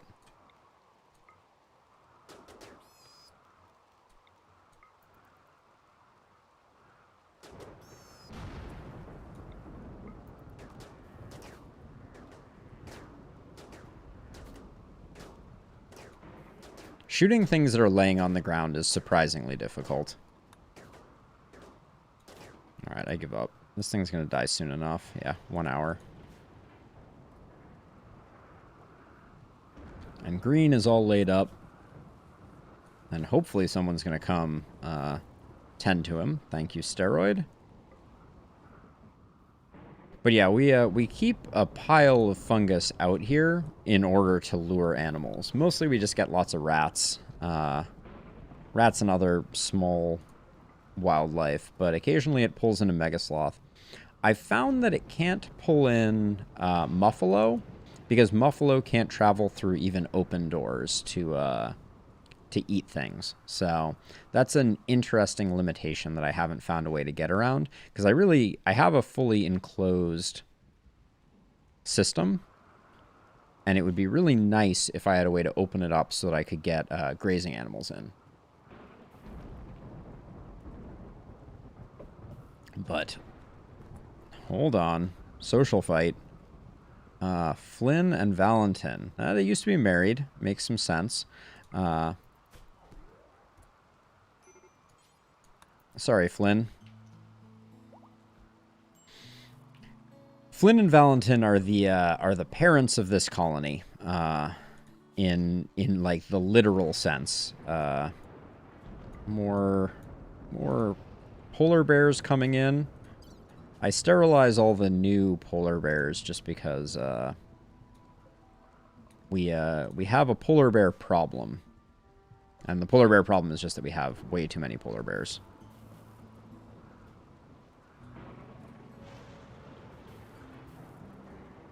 We're struggling a little to keep our rice supply up. And we've been sitting on way more hay than we necessarily need. So I'm actually going to take this zone and readjust it to be potatoes. Potatoes are the best plant for for rocky soil. So that's why I'm choosing this, because we have some pretty lame soil here. So I believe potatoes will be the best harvestable to put there. All right, Flynn is back up and operational after picking a fight with Valentin. I don't actually know who picked the fight. We should probably check that. Let's see.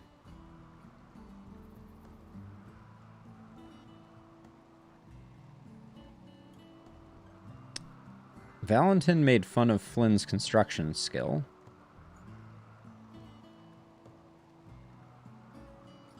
I don't actually see the inciting event that started that fight between the two of them. Because it should be right here. But it seems like the first thing that happened was Flynn utilizing her left fist slowly beat Valentin, smashing his right leg. Now, as a reminder, Valentin died due to a social fight once upon a time. Valentin got his Archotech leg punched off by a fellow colonist, which was a very unfortunate event in the history of the colony.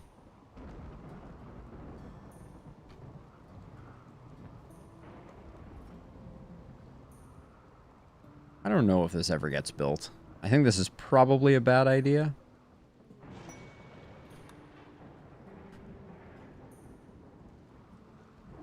I wish we could get some more moss growing here. I don't know what is preventing the moss from growing more than in the immediate vicinity. Guardian trees were added with the ideology patch, and we're currently using them because they generate these dryads who are tiny helpers. There's several types of dryads. Can I see them?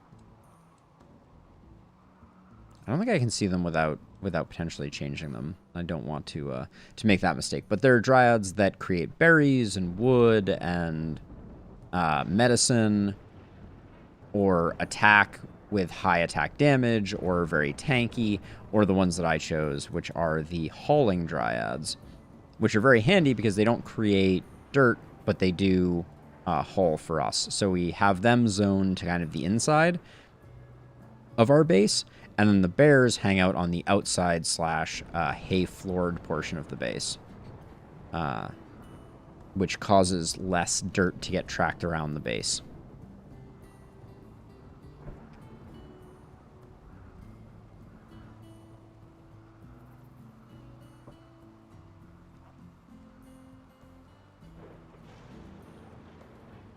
All right, so work frenzy on steroid. We have a lot of time left. We have like 3 days left on our force weather. I don't think it's going to cause any problems. We could take out this this mech cluster, but I'm just kind of tempted to sort of leave it. We also still have this low shield here. Oh, which is shut down. I didn't actually know you could shut these down. So I guess all we can do is we'll be able to get a shield core from that eventually. But at some point, I'm going to work on this. Let's stun the rhino.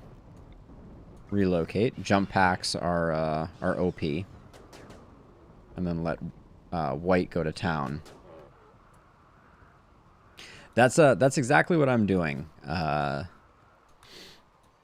Stefan, is I've left them here because they're just kind of sitting here doing their own thing, and I've been, fine with them. I'm amazed that they still haven't attacked. Normally, I can't remember which it was. I think this was a dense fog spewer right here, but this mech cluster has been around forever, and they are hostile to me, but they're not going to, they're at least currently not attacking. At some point they will. And sort of the worst case scenario is that somehow they get triggered to attack while another attack is going on. That's kind of the biggest danger. I mean, the other biggest danger is we did go and do several ancient complexes while they were just like hanging out here, and we would send like 11 of our people to go to an ancient complex and leave only a skeleton crew, which is a little risky. Not too bad, but yeah, at the moment they're only a benefit. They've taken out some pirate raids for us, and they are very difficult to defeat because they have this low shield. So anytime bad guys engage with them, they generally line up here and just get absolutely crushed by the mech cluster.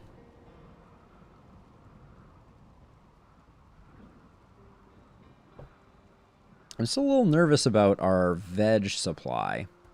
We have a lot of meat, but the veggies are taking their sweet time to come in.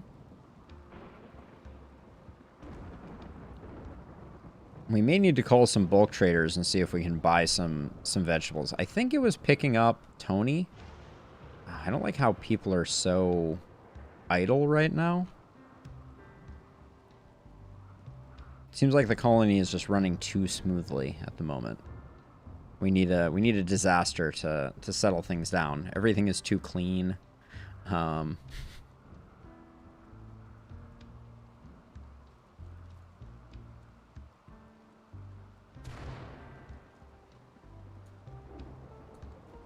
I don't really want... I guess we could...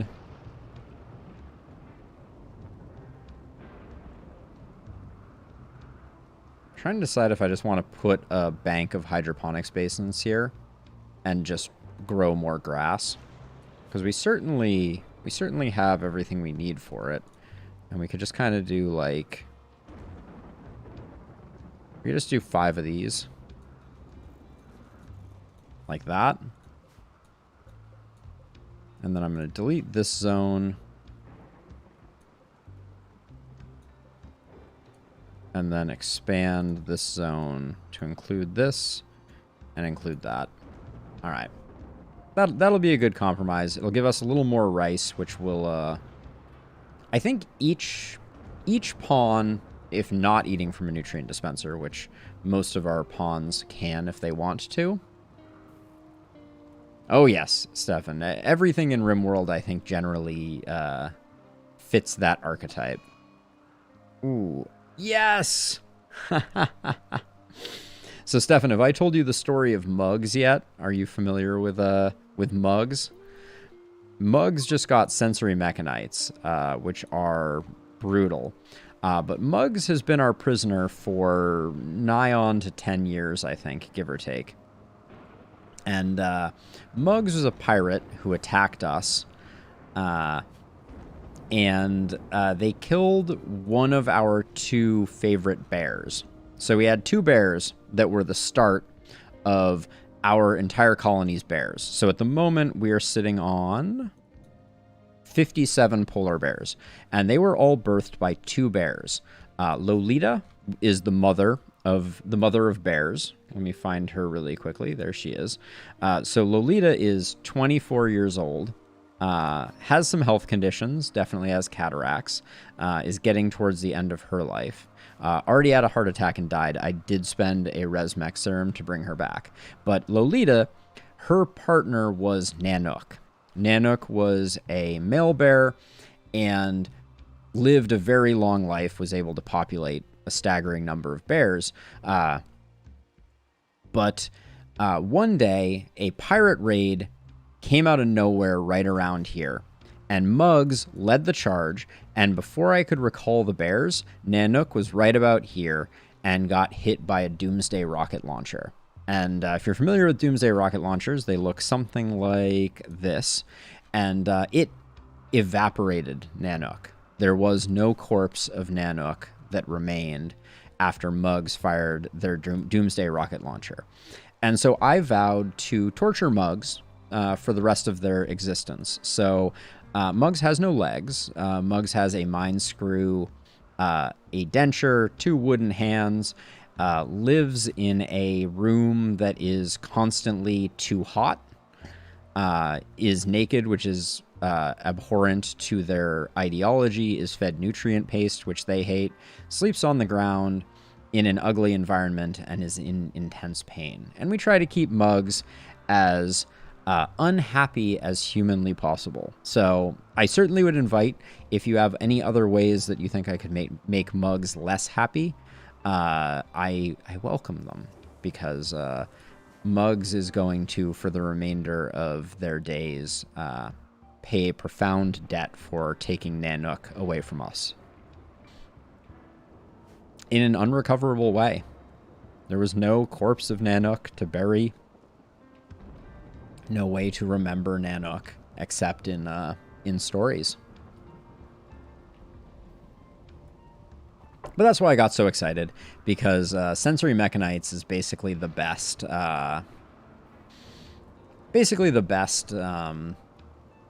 Disease for Mugs to get, and the fact that only Mugs got it and it was not on the rest of the colony is just beautifully poetic, and shows that somewhere out there, Tynan has decided to do the same thing.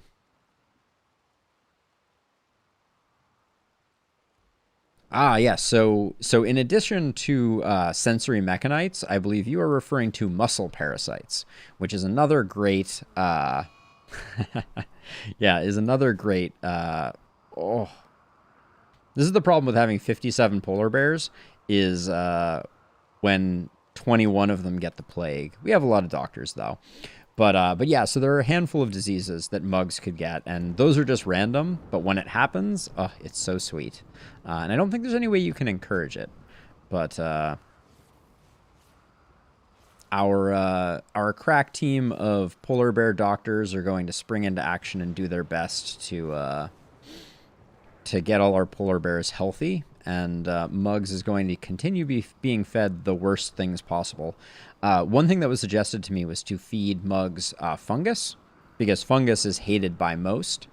But unfortunately, or fortunately, Mugs's ideology actually causes insect meat and fungus to be preferred. So mugs would get a mood bonus if we were to allow them to do that. One thing I also just realized is we've had mugs for a long time. At some point, mugs will get old, which will help us. You know, mugs will at some point potentially get cataracts and a bad back, and we can torture them that way. But and they're also pain garments, like slave garments, that we could put on mugs, but we can't force mugs to wear things. Yeah, the problem is we have to butcher the human flesh to do that. So that's a good idea, and is only problematic because we don't have a way to. Can we not get these all connected? There we go. So this one can't connect here. So I guess I need to build a power line. At least to there. Yeah, so that's another thing that would... Human flesh would cause our colonists to be sad. Harvesting organs also causes our colonists to be sad. So I tend not to... I tend not to go with those ones. I'm going to move this over here to kind of like hide the fact that I'm extending a power line out here. But yeah, I mean, it is a one-time thing. I think the problem is if... Oh, look at that. Why does Morrison have no opinion of mugs? That's unfortunate. I don't like that. I mean, Mugs hates all of us, which is great. That's the way we want it. But the fact that we don't all hate Mugs, and Valentin and Morrison actually have no opinion of Mugs is very, very strange. There we go. We got all the hydroponics going. Hopefully those will get planted, and that will help us with our rice situation. Because we did add a colonist, and I think that's what's caused our rice balance to become a rice imbalance.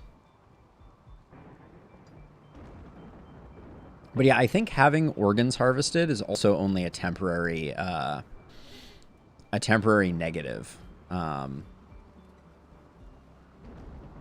Where are we? Where is Valentin right now? Oh, Valentin's in the pod. That's unfortunate. Oh wait, is Morrison in the pod too? That's both of our people who do planting. Two of our best planters, I should say. So I guess we're gonna do some fungus, and then Beebor and Mule will just have to get around to planting this. But we should get this planted sooner. So I'm actually gonna create a urgent zone here and here, and I'm gonna put Mule in urgent and Beebor in urgent just for a second, so that they go and do the planting of the food, so we don't run out of food.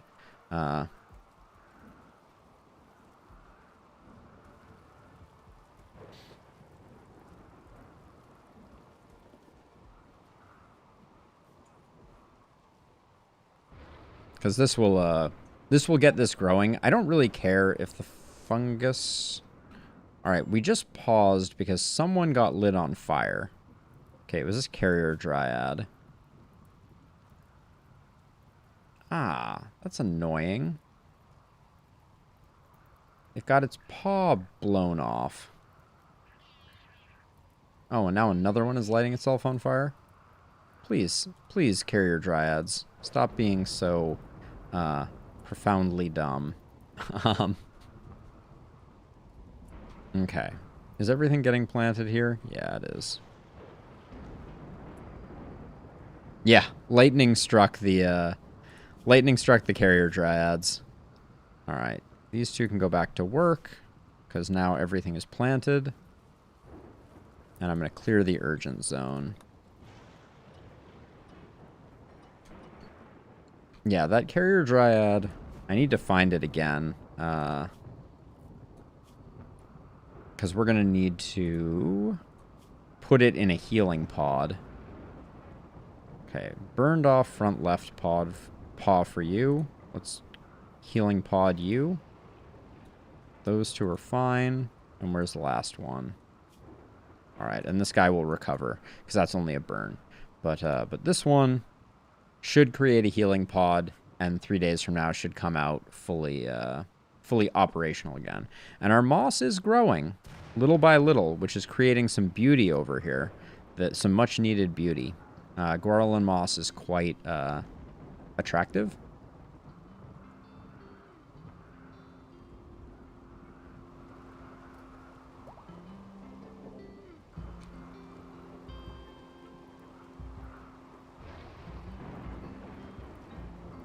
Whoa, Stefan, that is a fun and mind-boggling fact.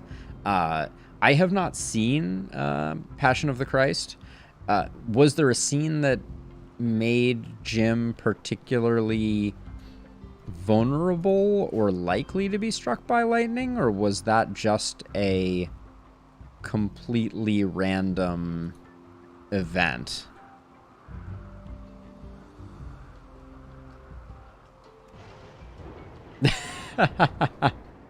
I do see what you did there, Stefan, and I tend to agree that, yeah, if you're making a religious movie and someone on your set gets struck by lightning multiple times, you should probably think hard about what's going on.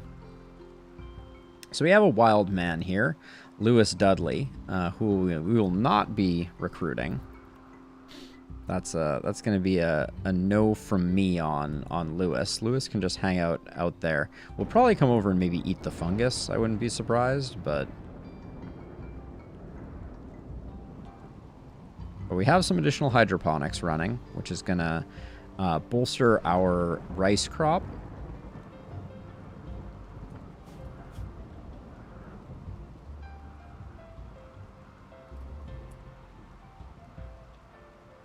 And give me one moment. I'm just going to go use the restroom very quickly, and I will be right back.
All right.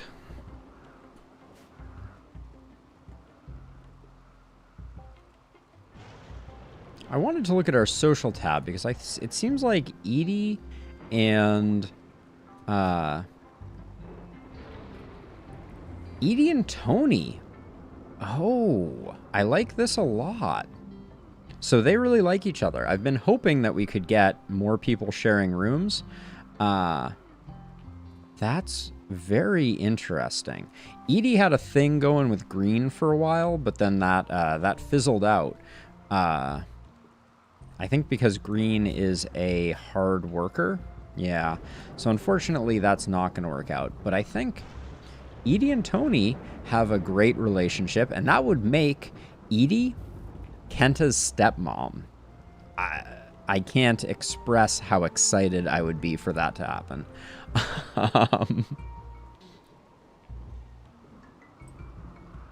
That would actually be incredible. I really hope that the two of them hit it off.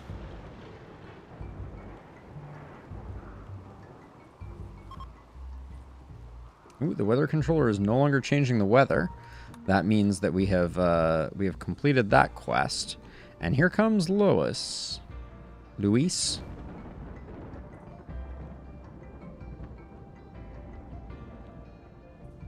So Stefan, Kenta is the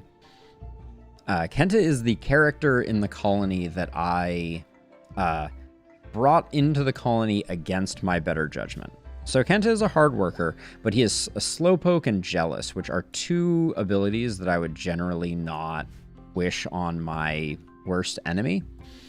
But Kenta became a bit of a hero among some of the people that were watching on Twitch. Kenta is a bit of a symbol of their sway over me. For lack of a better way to describe it. And then at one point, I don't remember, maybe at one point, Kenta became the hero of the colony to a certain extent. Saved the colony from certain doom, at least a little.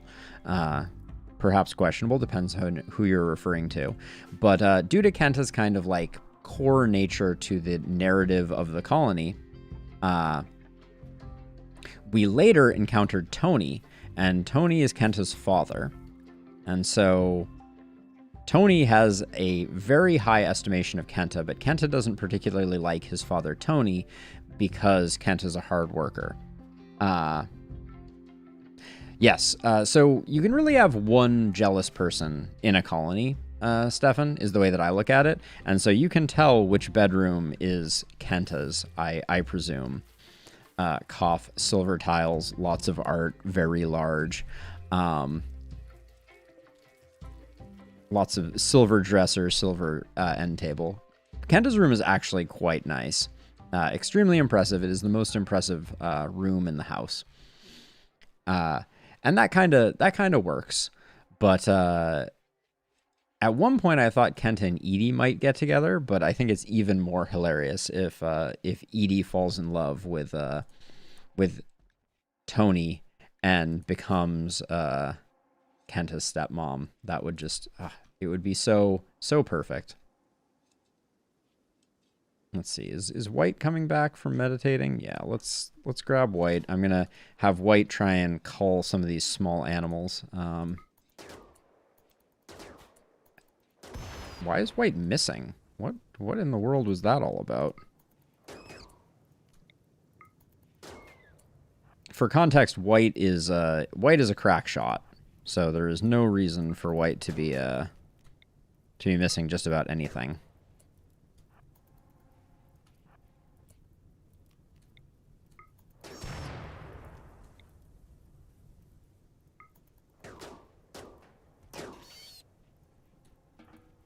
Maybe we should make ourselves an army of rats.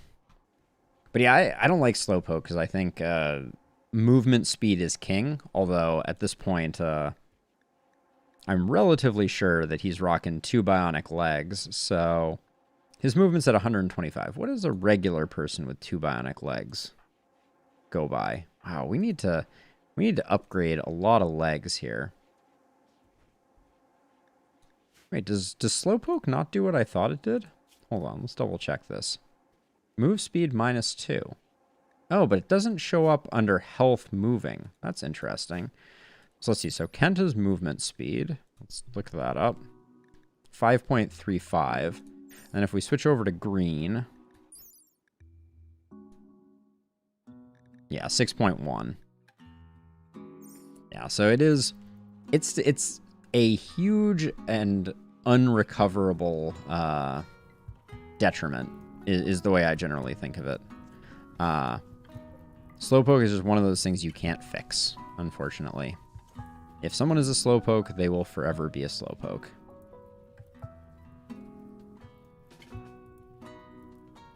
I'm gonna bring Valentin out to take out some of these guinea pigs. Wow, Valentin is putting White to shame. They both have one Archotech eye, so there's no excuse.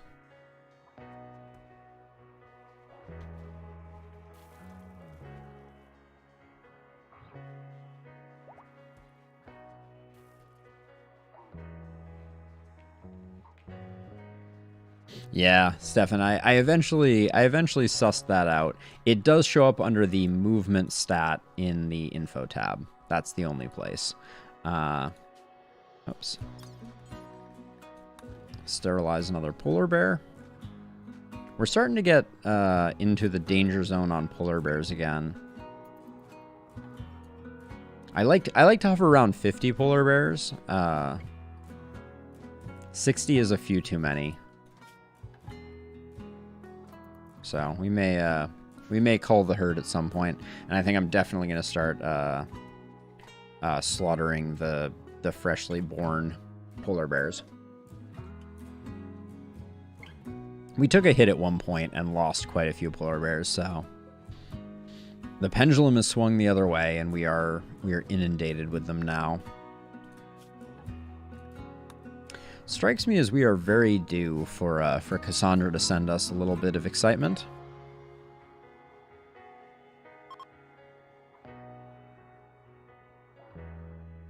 Now, I think everyone is still over the moon happy with all relics collected.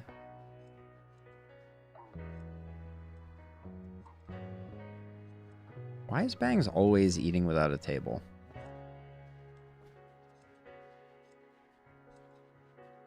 Yeah, finding that balance is always challenging. Ooh, a combat supplier. Nice. Okay, we can sell them all our excess frag grenades and EMP grenades. Why are your Muffalo wandering in such a weird? Let's get Edie hustling over here, since who knows where they're gonna set up shop. Probably like right around here, maybe.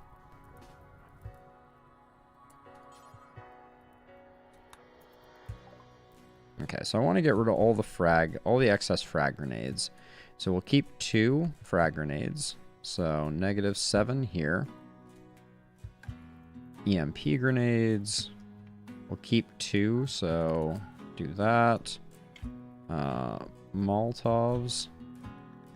Same deal. We will keep 2.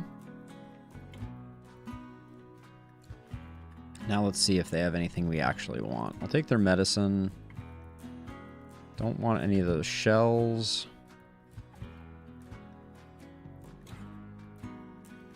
Oh, I can probably offload quite a few garbage guns and things as well. Yep. I'm probably going to sell way more than they have the capacity to buy. In fact, I'll probably donate a lot of stuff. Yeah, we're already over, so let's just do that, and then we don't really even need much in the way of we don't need much in the way of what they have to offer. Let's see. Ooh, an excellent prestige cataphract. We should have gotten that sooner, unfortunately. These cataphracts aren't getting used, so that's fine.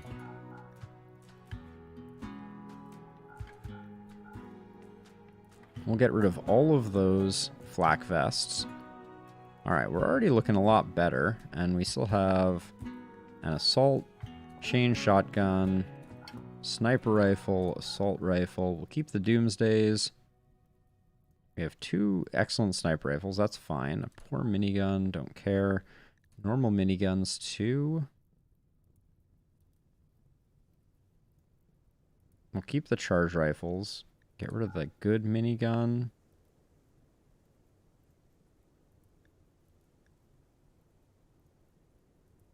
Alright, we're almost there. Ah, we're close enough. There we go.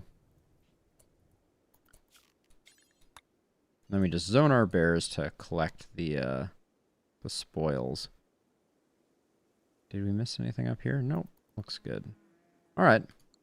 Nice. That worked out perfectly. What's on fire? Oh, okay. We'll use water skip to beat back some of this.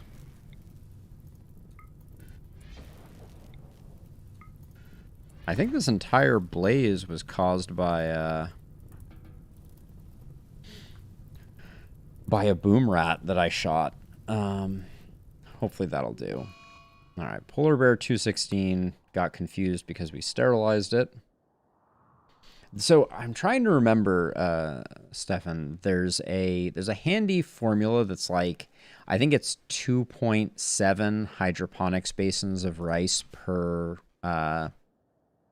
pawn, something like that.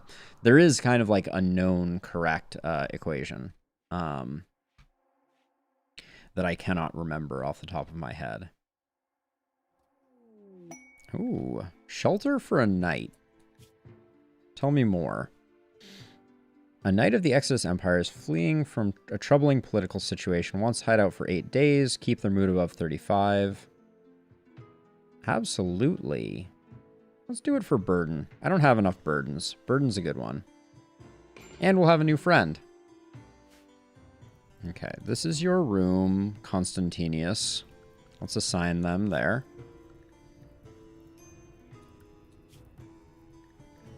Okay, Constantinius is going to recreate all day. You're stuck on the work zone. Assign you to that bed. Flip that switch to turn on the hotel.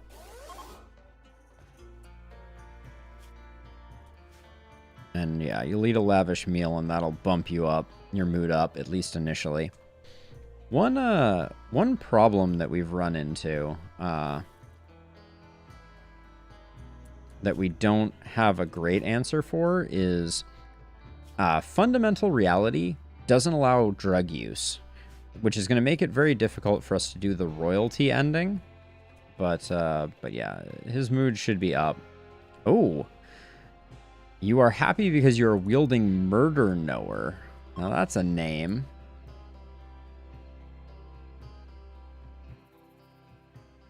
Oh yeah, absolutely, Stefan. There's no harm in having too much food unless it starts to rot.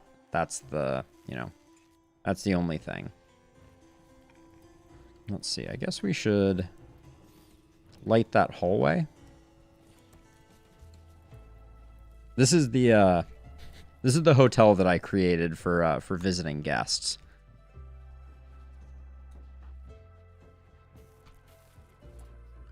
I guess we should set up Constantinius with some work orders. You're not very good at cooking. Ooh, you're passionate at art. Let's have you do art. We can certainly afford the blocks for it. They're going to be garbage statues. Let's just have him make small sculptures.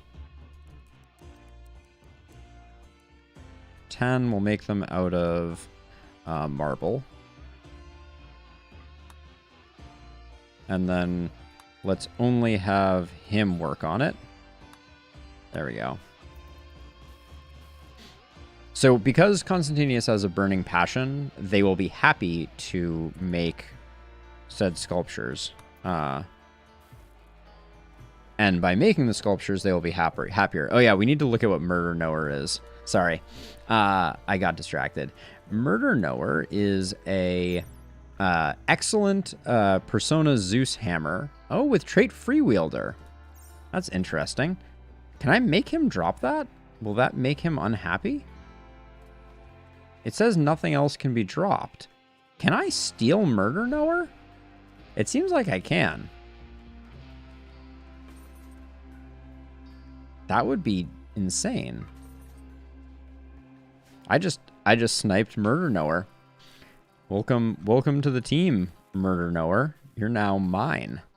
You're now my excellent Persona Zeus hammer. Constantinius didn't need it. Constantinius is going to be insanely happy either way.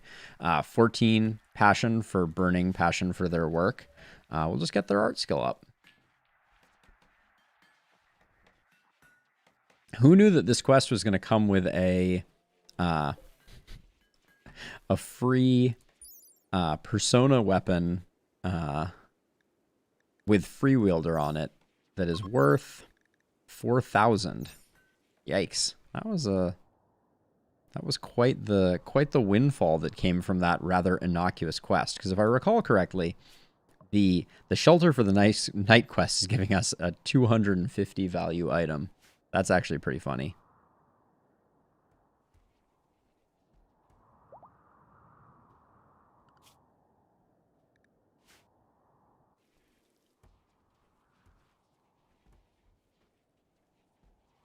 So we won't have anything to do with Murder Knower. I guess it's still useful, though. Now, actually, I wonder, can Edie equip this without pissing off her other persona item because it has free wielder? She can. Oh, that's actually, wow. That's actually really good. Wait, you have a normal charge rifle, Edie? We can do better than that. Holy cow. There we go. Leave this normal charge rifle. It'll get put away. Murder Knower. Well, so my favorite. So we have quite a few persona weapons. The best one, obviously, is Stack Trace over here, which is legendary because the relics that come from Ideology are always legendary. But we've also picked up Georgette. The Persona Mono Sword that has kill focused, which is great for recharging focus. We have Order Doer, which is a free wielder psychic sensitizer. Oh, I didn't realize this one was free wielder too. That's actually pretty sweet. And then we have Logaris, which is free wielder kill happy. Why do all of these Persona weapons have free wielder on it? That's actually insane. I don't think I realized that. Look at me.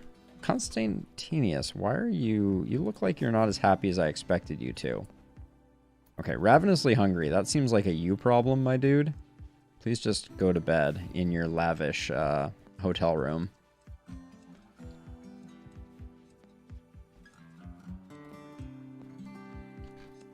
So my goal with this room was always to have the Guarlan moss fully cover the room. So we'll see if that's going to happen. It seems to slowly be expanding, which I've changed nothing, which means that change was entirely due to the recent patch fixing a bug with Guarlan moss not growing in the dark, which I did think was a bug, but good to see that it may be corrected.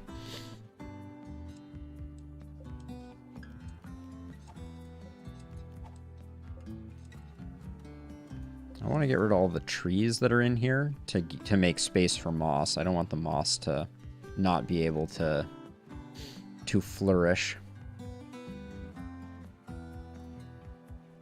I know I can make a grow zone in here and set it to cut plants, but I don't know if that would kill the moss. Oh my gosh. Constantinius, the army cook, also happens to have 2 bionic eyes and a stone skin gland. I expect he'd be pretty unhappy if we stole those bionics.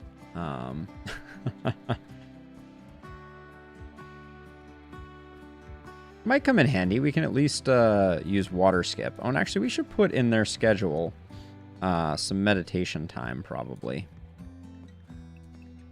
No reason not to. Although we don't have a throne for them to meditate on, maybe we should. Maybe we should build one more throne. I was eventually going to, anyways. Holy geese, Batman. There's a lot of geese. Too many geese, if you ask me.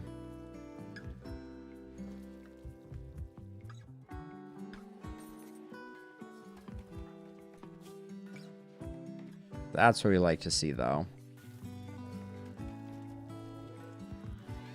And the work is being done near the Psychic Emanator.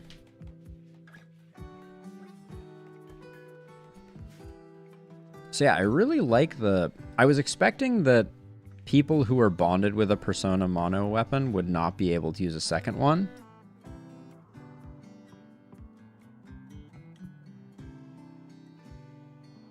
I do not get the reference, Stefan, but the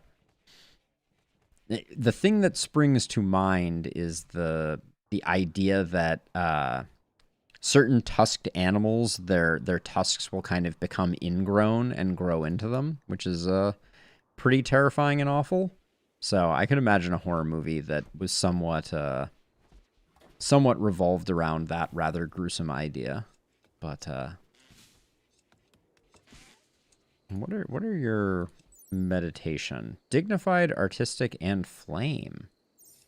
Oh. So you're meditating here to the torch. How curious. I don't mind it. As long as Constantinius is relatively happy, I'm happy. Because we got to get that burden. So very important.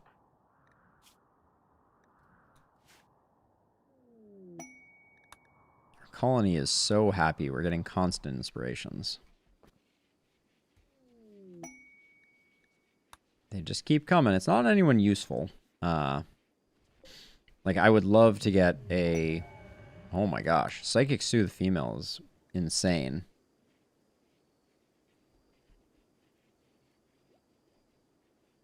Oh my. Stefan, I did not see that one coming. That sounds absolutely bizarre. On a scale from 1 to, like, legitimately scary, where does it fall on the ridiculous scary versus actual scary scale? This is a new scale that I've developed.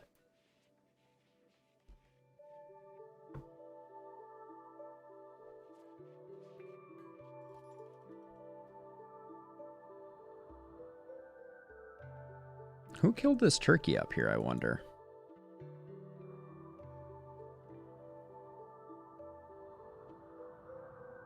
Oh, really? Okay. Well, I'm down. I've been watching a crazy number of old movies lately. That's what I'm doing during the days. Is I sit down and I watch classic movies on Turner Classic Movies with my father. Thrilling to say the least. And while I don't think he would be particularly interested in Tusk, I will take it under advisement. Oh, okay.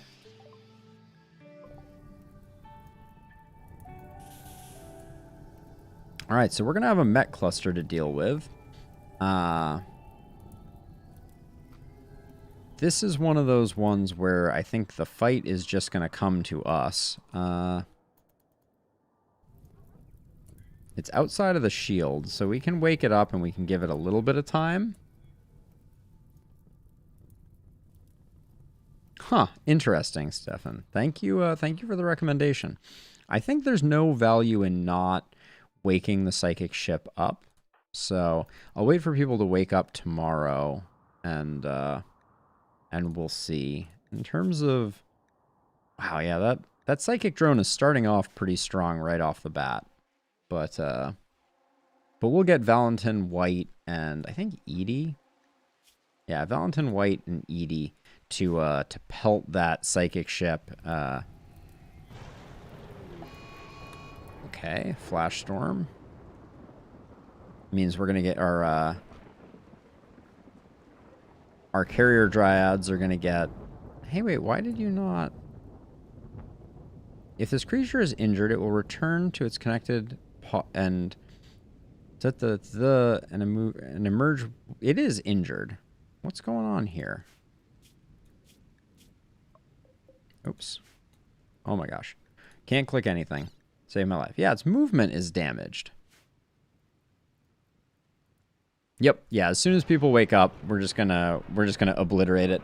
I have an odd feeling that the first salvo of mortar shells are just gonna take it out. So let's see. Let's get you here. Constantinius, is your... No, your shooting is awful. Randy, you're good enough. And Morrison is good enough. All right. Let's get these started. I'm going to hold fire. I like all of my shots to go out simultaneously. Okay, and then I think to be on the safe side, well, no, we can do a little bit. We can poke the bear a tiny bit.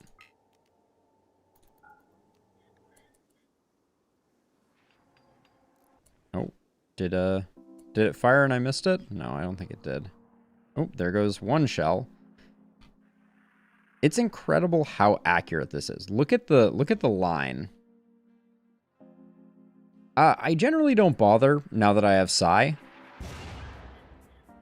All right, let's see. It looks like...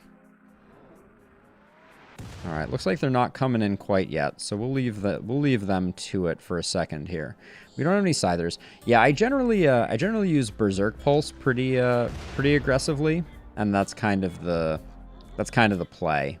You'll see it when we get these to kind of come in, but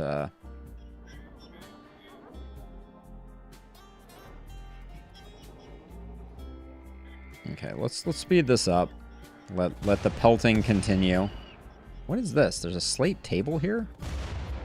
Who knew?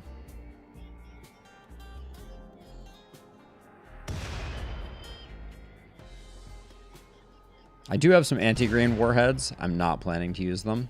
All right, one more hit will get it done. Okay. Battle stations, everyone.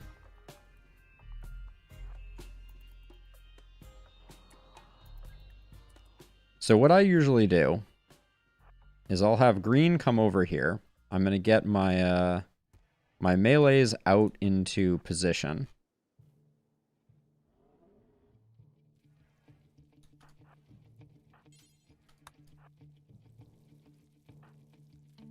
Now, as much as possible, I like to get people behind the good cover. Oh, Constantinius, you get out of here. So these ones we can just mow down. But once we start to get centipedes in here, we're gonna... wow, this is actually a lot of centipedes. 17 centipedes is no joke.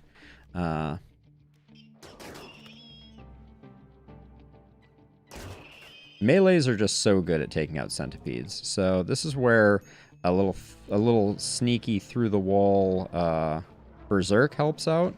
But I'm gonna let some more come in. Who's starving? Randy? Randy, why? Have a snack. Frontline snack.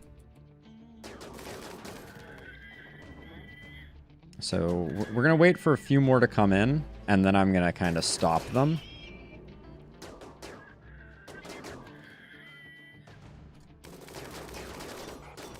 Oop, hold on. This is where we want the stopping power.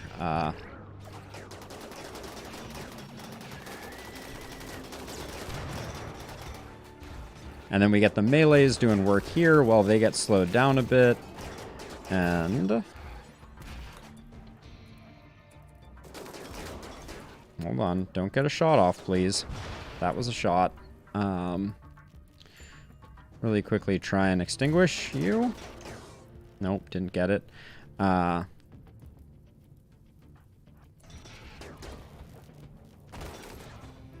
green's gonna... Oh, green's out. Who else has Berserk Pulse? Please and thank you. Okay, we need to get you. The melee attack here. Berserk Pulse there.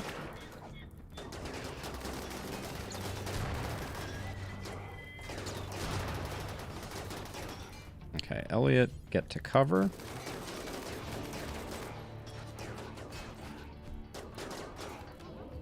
Okay. Tony took a bunch of damage. What happened here? Tony, are you not as tough as everybody else? I was assured you would be. Okay,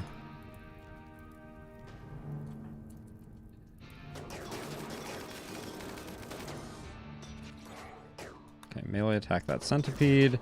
Melee attack that centipede. And then I guess we still need Tony to do some work. So I'm going to have Tony come here.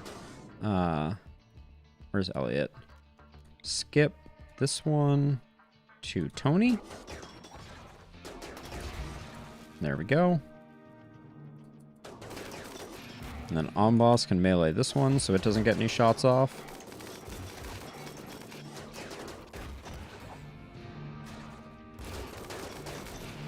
Okay, pretty good.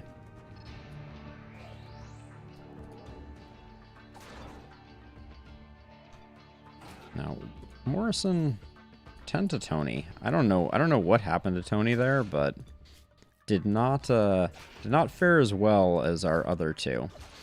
So the Centipedes are just meleeing at the moment. And then Elliot. Do you need tending to?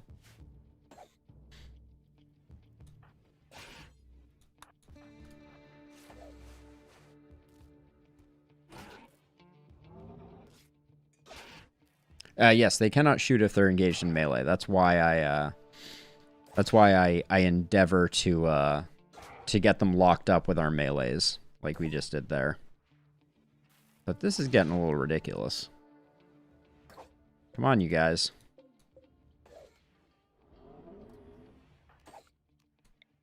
I guess we'll do this just to mix them up a little more, get everybody fighting everybody. Yeah, which will let some come back in. I don't love that this guy is shooting. That doesn't do any damage to the walls, but if this guy keeps shooting, we'll have a bit of a problem. Good. We want some of them to trickle in. Oops. Let's get you here.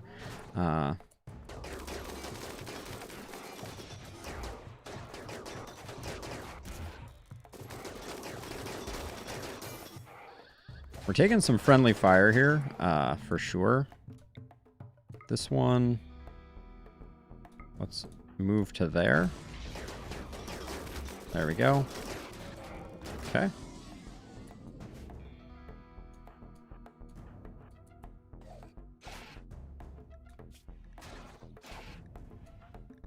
Minor hits, nothing too scary.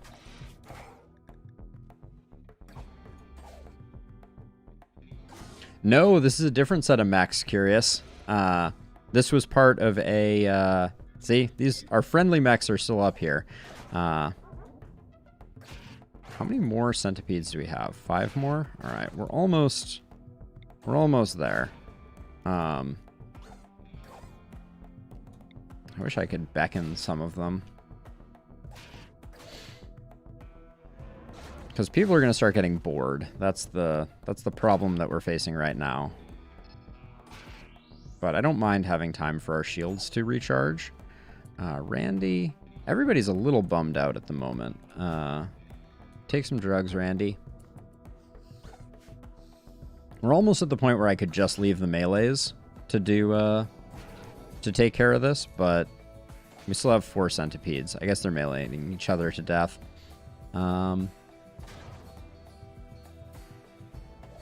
There's not an easy way to get them out of here.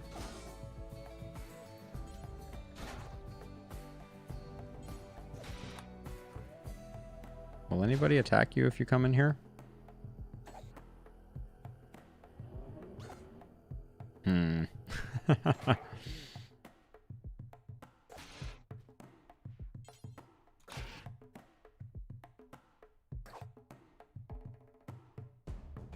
Oh, actually, Beebor, do you have Beacon yet? No. Do you have Beacon? Who has Beacon?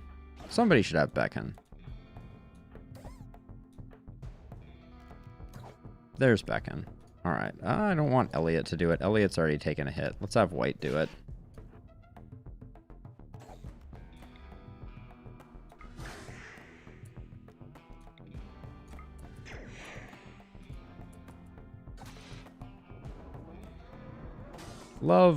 Love me some Beacon. That'll get these two still fighting, and then we can close in on them pretty easily.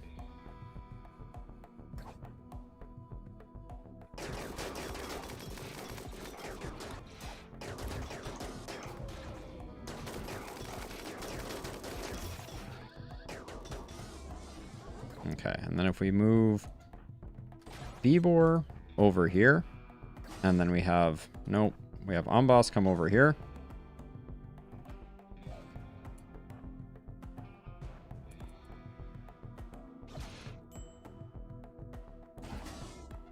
Don't get lit on fire. Come on. There we go. All right. All done. Everybody go eat. So that was 17 17 centipedes, which is not, that is no small raid, to be sure. Centipedes are definitely the most dangerous enemy in the game.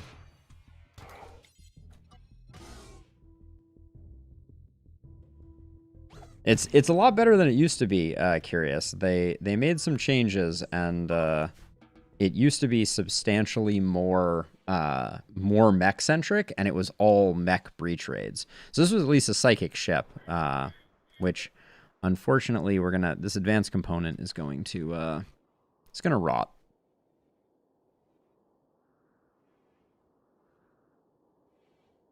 Oh, so it wasn't classic horror movies, Stefan. Sorry for the confusion. It was just classic movies in general. So lots of 1950s movies. I've actually been keeping a list of some of the interesting ones, but let's see. Meet John Doe desk set. It Happened on Fifth Avenue. Cheaper by the Dozen. How to Steal $1 Million. The Bachelor and the Bobby Soxer, Designing Women, and It Happened One Night were all movies that I've recently watched that I thought were interesting and worthy of paying attention to. So those are the classic movies I've been watching lately. But yeah, TCM is where we leave ourselves tuned into almost all the time when I'm hanging out with my dad.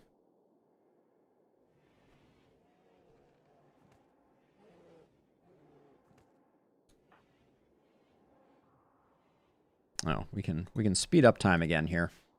We dispatched the psychic ship, which was this one here. Yep. Doe-eyed horse. What's on fire?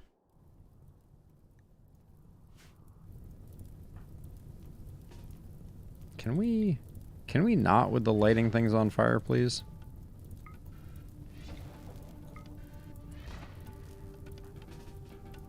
Oh, this burned? Damn it. I didn't think this was going to burn.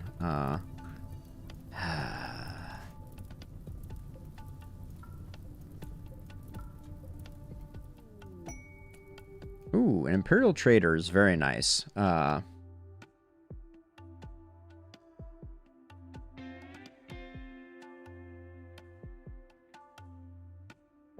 I don't think I've ever seen 12 Angry Men. I know I've heard about it, but oh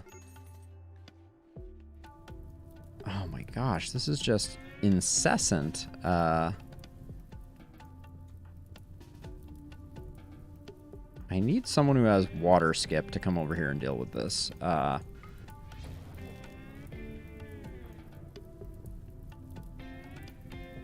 Meow, see? Meow. Oh, that's awesome. Okay, and then before we forget, only Amboss can trade with Imperial traders that are orbiting, so let's see what they have on offer. I might liquidate a few polar bears, depending, but I'm definitely going to sell a lot of drugs, since we're producing a crazy amount of them. Take the components, take the advanced components. We don't need the Glitter World medicine, I don't think.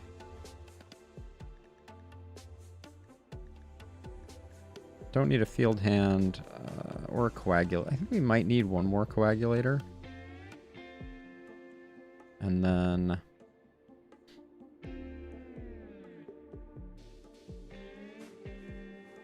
don't need the locust armor. We can sell the cataphract helmets because they are depleted. Ooh, lots of royal apparel, interesting. And then all of these small sculptures we can just get rid of. Okay, and then we're not going to take them for all they're worth. We have plenty of silver, so we'll just do that.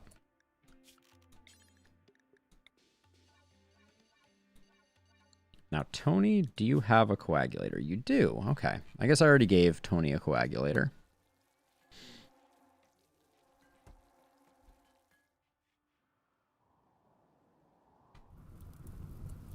All right, this is super annoying. I mean, I really don't care about the grass. It's not important. And I guess the rain will get rid of it, but we lose some grass. It doesn't really matter. We had 33 anima grass. A little excessive, but I've been ignoring it for a long time. Since we no longer have anyone with natural meditation that we can give psi abilities to. Royal Tribute Collector is going to anger the mechs, I expect. It's going to be really close. Oh, yeah, they're going in. Alright. I have good news and I have bad news. The bad news is these guys are screwed. They're not going to do anything except die. Oh. That was very brave of them. Yeah, we're going to lose some faction. What can you do? But,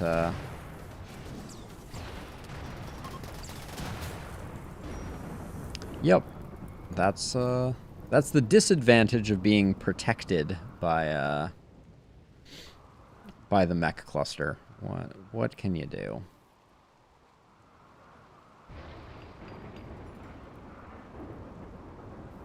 I'm tempted to remove this piece here so that I can step into this cover and do things like beckon. Well, so we could raid their corpses, except for the fact that they all have death acidifiers. So, like, I mean, there's a little bit of stuff here, but, like, this guy is an example, right? We could have gotten some flak gear off of them, but as soon as they bleed out in 15 hours, it's going to be, all their gear is going to be destroyed by the death acidifier. What can you do?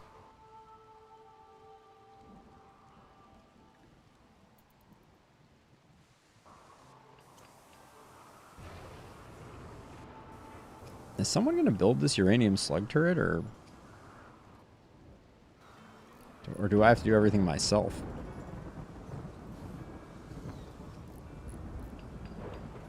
At least Edie is refueling the fungus dark torches. Yeah, we still have a lot of fungus laying on the ground. I wonder if they will attack the wild man. Yep, they will. Alright, well, we don't have a wild man anymore.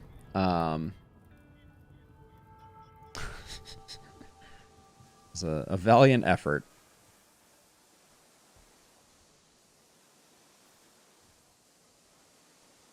I could also put a plasteel door here that I could step into when I want to beckon bad guys. Oh.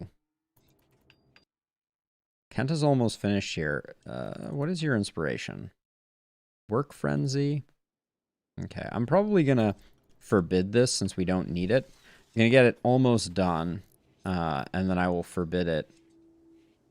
And then we'll wait until we have an inspired creativity on Flynn, which we could actually roll the dice on right now. We'll do a word of inspiration. Shoot frenzy. Not what we needed.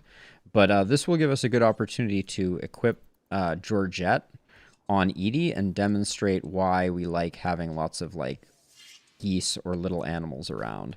Because Edie, with the kill-focused weapon, can just kill some of these. And just like that, Edie is at full psi focus again. And then if we bring Kenta over... Oh, Kenta already has an inspiration. Who else is a construction person? Elliot, what are you at? 10? Not enough. 14. 14. Yeah, we really want it to be Flynn to get something good. And if I recall correctly, yeah, Shoot Frenzy is not one that you can kind of rush off. But yeah, having all these little animals around basically gives us unlimited free psi focus using Georgette. For Edie, at least. Having a free-wielding kill focus weapon would be ideal, but you don't always get what you want.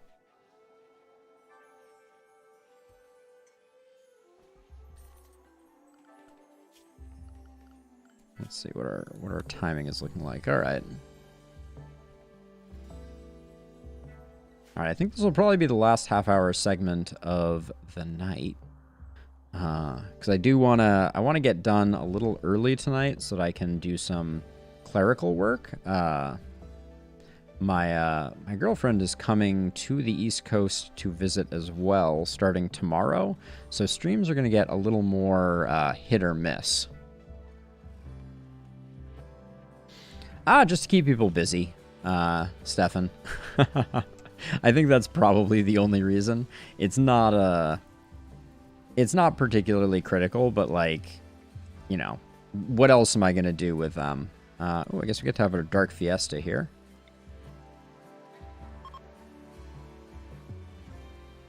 That is not something that I have ever broached with her.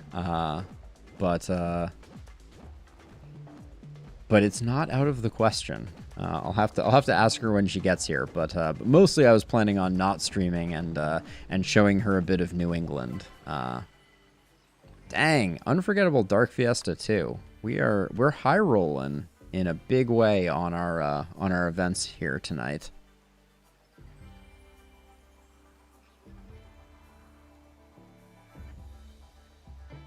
Absolutely, Stefan. That is what you see behind me is the totality of my basement dwelling life.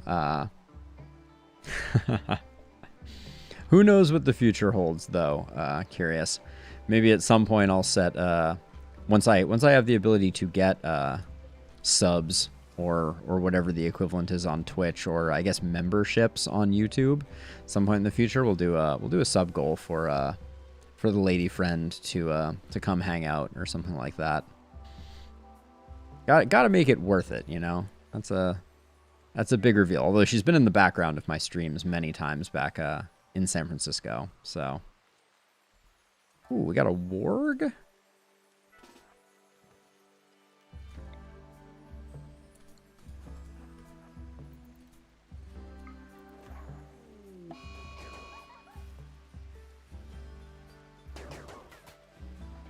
Didn't stand a chance. Oh, it was an asthmatic warg. I feel bad.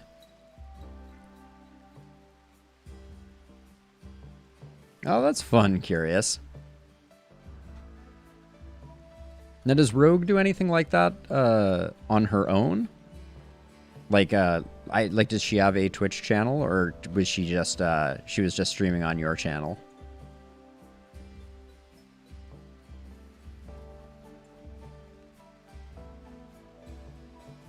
So I grew up on the East Coast, Stefan. So both my parents are here, and around Thanksgiving, my dad fell a bit ill. All right, we got ourselves a siege. It looks like it is not close enough that it's going to aggro them. So we're going to need to get our A-team on mortaring ASAP.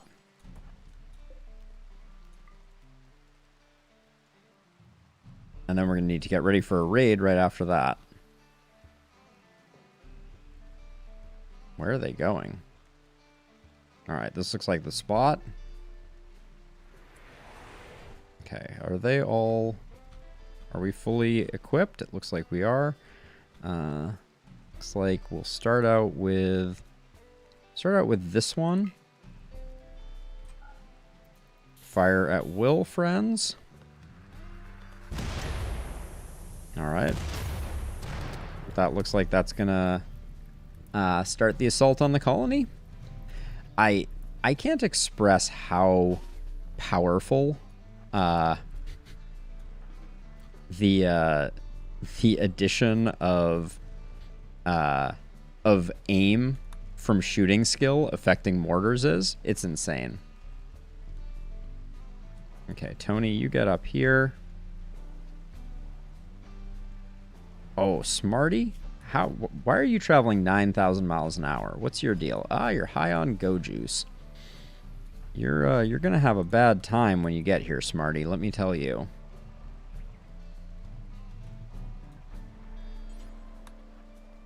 All right, we do have the mech cluster doing some work. Yeah,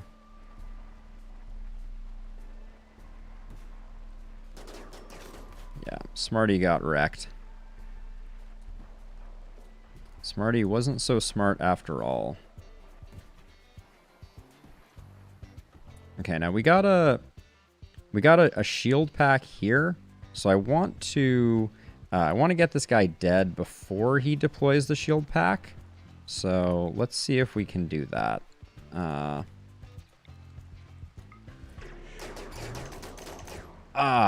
Strong debate on that one.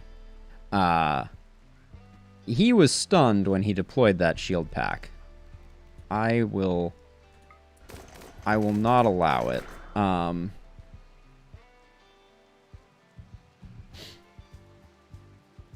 Yeah, Smarty definitely has seen better days. Let's see.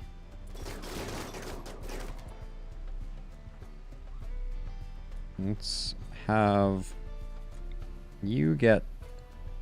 You can't get stunned? Let's see.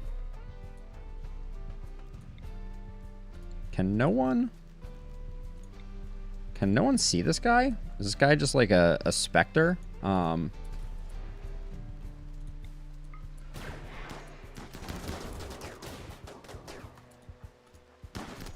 That guy had a triple rocket launcher, which is always a little nerve-wracking. That guy was tough. Okay, so we're waiting for this shield to run out. Oh, and we need someone else who can drop the next Berserk Pulse.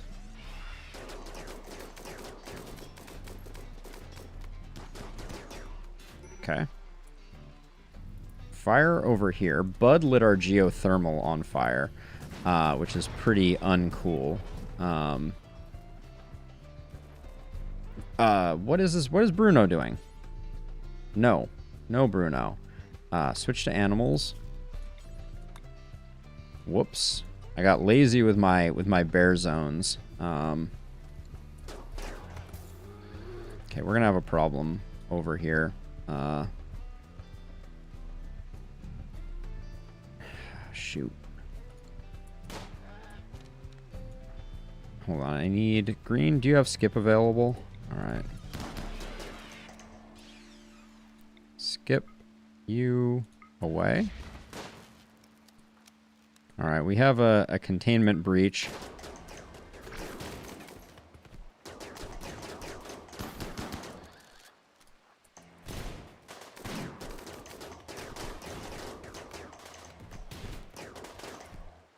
And I think to sweeten the deal, I'm going to have Kenta jump over here and drop a vertigo pulse on these guys to just make them vomit a little bit.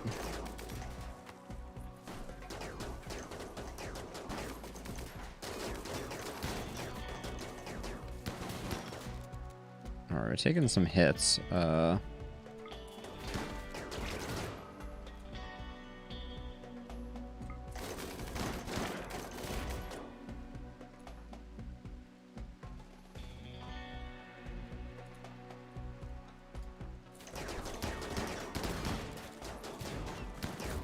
I think I need to shift around potentially a bit here.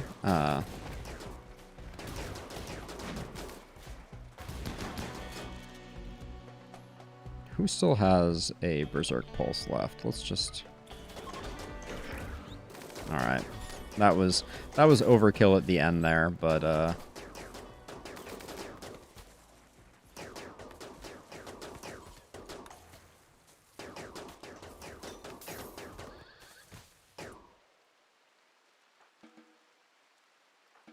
let's have everyone go do other stuff. What's your deal? Carlson? Undergrounder, psychopath. Nimble isn't bad. You are fast learner, misogynist. No thanks. I'm finishing people off with Bebor right now because Bebor has bloodlust, so that will make her, it'll make her happy the more people she kills. Yeah, she's at killed someone 2. We can go all the way up to kill someone 5. Valentin is the same way, but usually gets plenty of kills all their own. Bloodlust, tough, and ugly. Flea's not bad. And then the mechs are cleaning up on the tail end. All right, good stuff. And now we can rezone the bears. Oh, Dean. Sorry, I missed you. Let me help you out there. And if I wanted to get very attention to detail-y, I could absolutely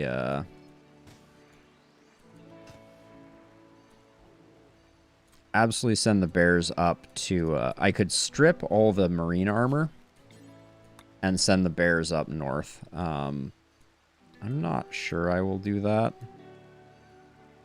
The packaged survival meals are probably worth grabbing. But we don't have a lot of corpse space. Yeah, this is definitely worth it. Let's temporarily create a path here to guide the bears up to this without them going near our friendly, not so friendly mech cluster.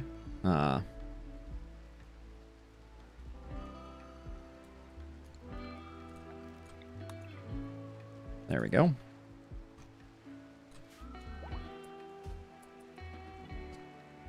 Yeah, the bears will take all the corpses over here, and then if we want to, we can go from there. But at the moment, Brooks, I think Brooks is going to make it. With a shield belt going, I think Brooks can tank some hits. I believe in you, Brooks. I might be overly optimistic here. We'll see. Brooks has a long way to go and is getting staggered at every step, but I think Brooks makes it. Come on, Brooks. Oh, if Brooks got lit on fire, that would have been very bad news for them. I was wrong. What did Brooks die of, though?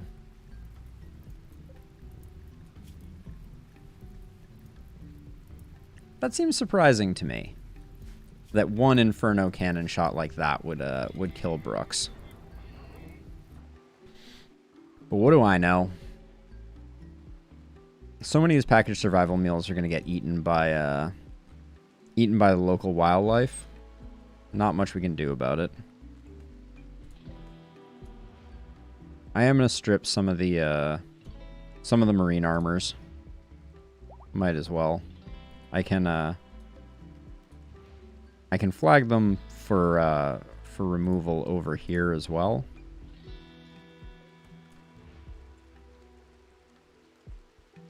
But I will need to green light either Bebor or Valentin to take care of it. All right, let's get this going. I don't care too much about the packaged survival meals, so I'm not gonna freak out. Fire starting spree. You're a pyromaniac? You're so happy. You're so happy. And now you're lighting fires in my house. Ugh, now I have to wake up Edie for it.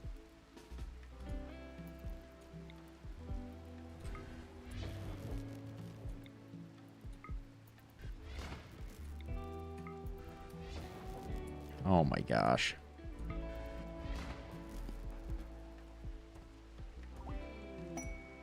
Ah, yes, I could do the Arco Nexus if I wanted to. Wait. Oh, Bruno died due to blood loss? What was the... Why was no one taking care of him?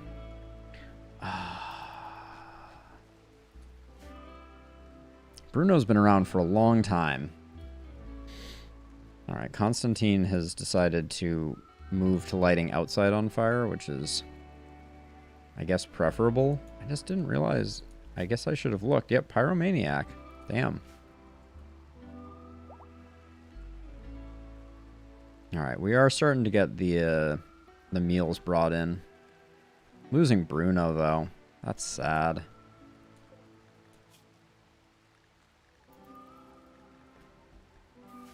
I thought for sure that we had There's no reason Steroid shouldn't have been tending to Bruno. I blame Steroid for Bruno's death.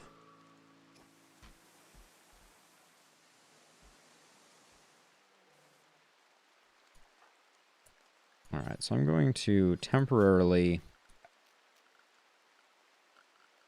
use the urgent zone here. Put Valentin on urgent. Hey, Steaks! How goes it? Happy Friday. You've missed a handful of raids. You missed a huge amount of frustration over the fact that we just lost a polar bear that I was particularly fond of. Bruno has left the building, but that's about all the excitement. We did get the third relic of our ideology, so we now have completed the ancient artifact trifecta. I'm gonna try saying that 10 times fast. Yeah, and things are going relatively smoothly. We just had a pirate raid that the copious amounts of vomit here show who came out on top. It was not the pirates.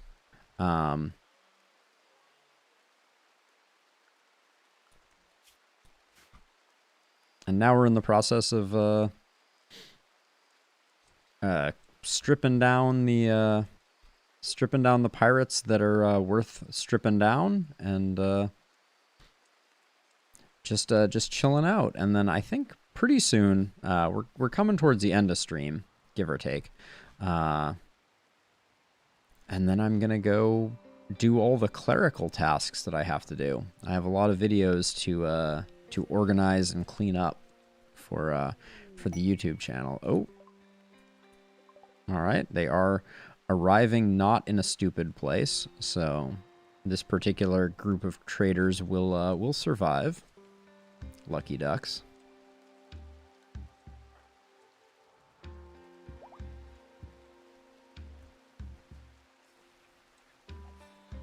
Oh, this is a bio-coded triple rocket launcher? Indeed it was.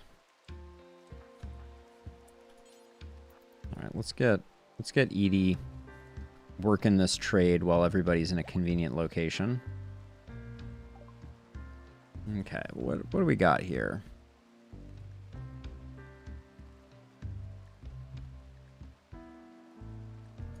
Gladius longsword. We'll keep the uranium mace.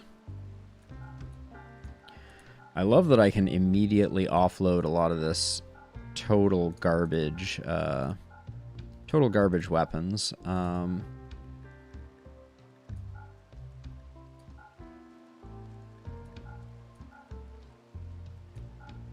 Yeah, pirate raids are quite good for picking up lots and lots of weapons. We're almost broke though. Is there anything we're gonna buy here?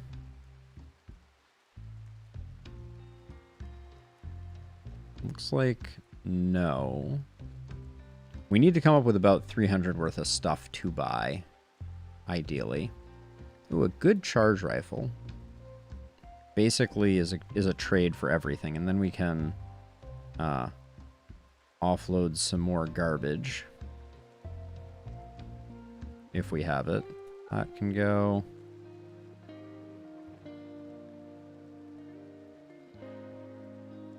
Jeez, we always have so much smoke leaf and so much psych IT. There we go. Good enough.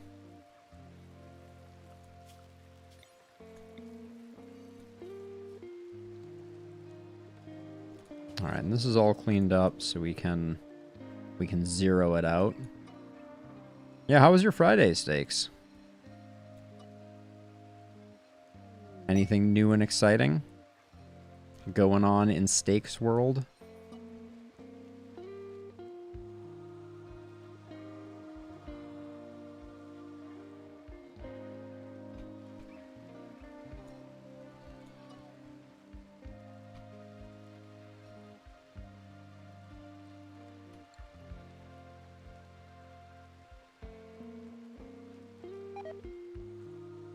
The hay keeps rotting. I still can't believe this mech cluster is still standing. The destruction it has wrought is significant.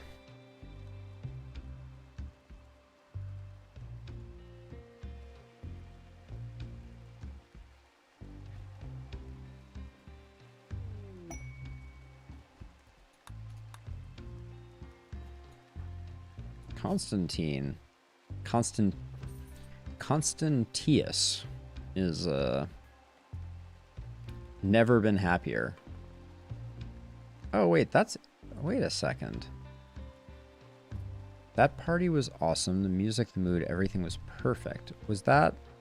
Okay, yeah, that was the unforgettable party. Holy cow. The unforgettable party, that's insane. Bangs, why do you never eat with a table? What is your malfunction that you literally never eat with a table?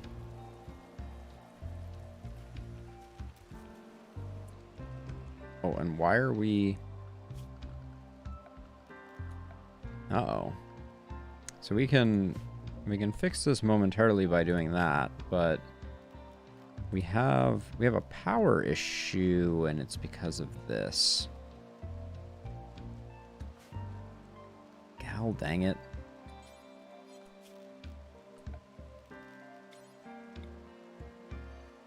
We're gonna see if we're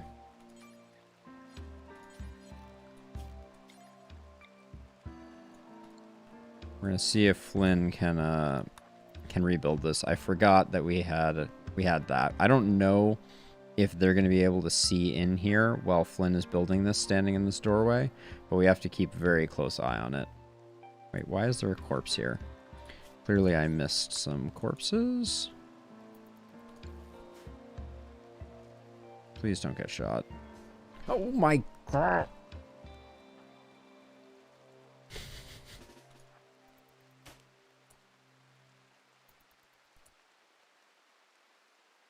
That's really frustrating.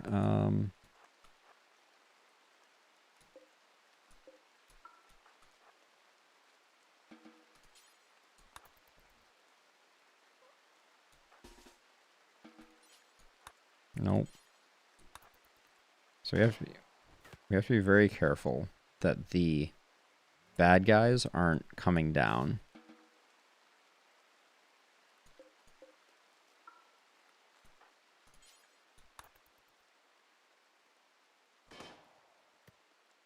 Seems like we're only taunting that that thing there, that little turret.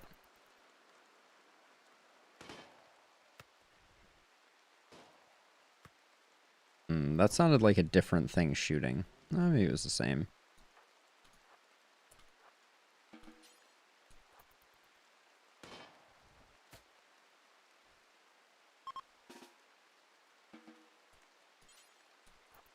Okay, so now we've cleared everything out. And hopefully they won't shoot this. I don't really want to have to build this wall here. But I really don't know if the exposed geothermal is something that they will shoot at. It probably is, actually.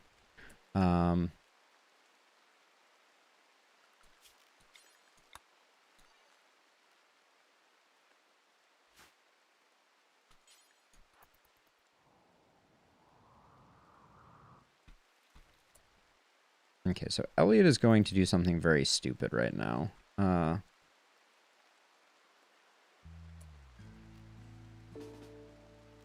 So let's make you invisible. And then... Nope. Haul the chunk.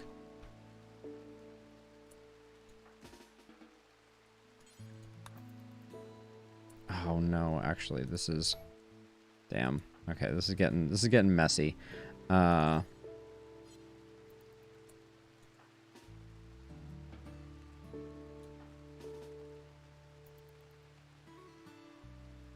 So we need the wall built first, because otherwise we'll run around to build the wall.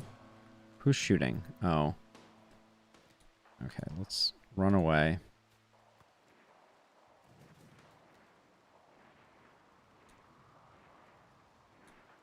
Maybe that distraction will be enough for Elliot to build the wall, though.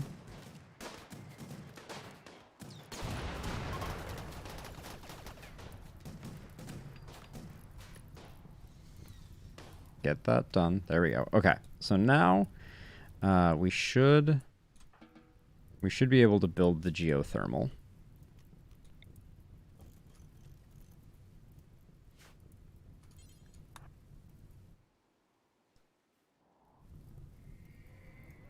Okay, and they shouldn't have a sight line here. So that will be okay, and hopefully we'll have enough power to carry us through. It's going to take a lot of trips for Flynn to do this, but there shouldn't be any visibility issues anymore. Alright, we already traded with them. That's fine.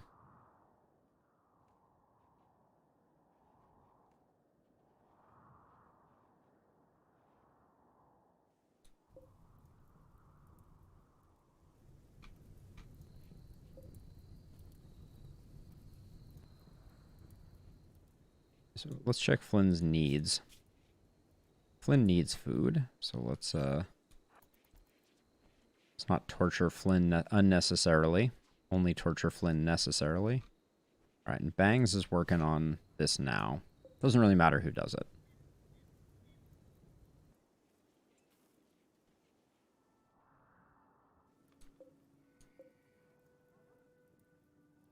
We're not going to get there on the next delivery of steel. So what I can do is the second Bangs drops off theirs, like that, never eating with a table, then I can send Flynn to do another load.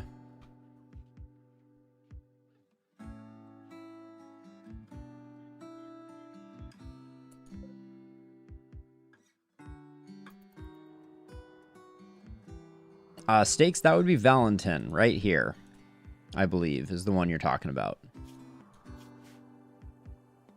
Bloodlust, great memory, incapable of caring, Valentin Rousselot.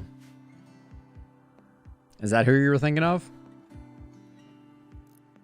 He did die. We brought him back to life through a series of convoluted and complicated story and plot armor.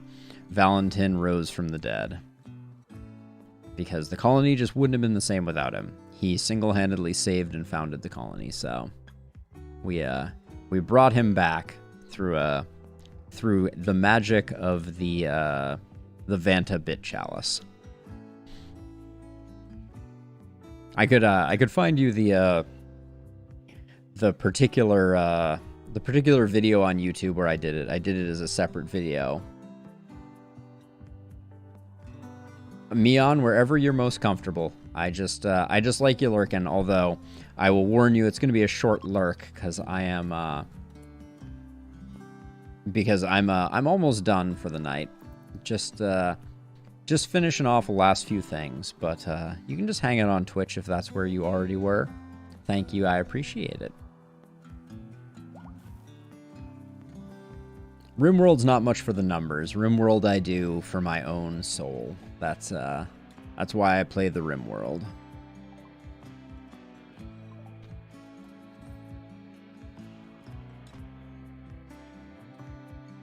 It's like chicken noodle soup in game form.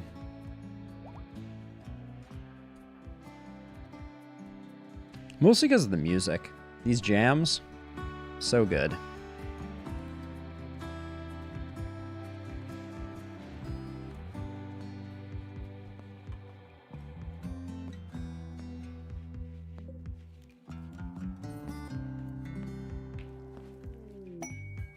Masterwork.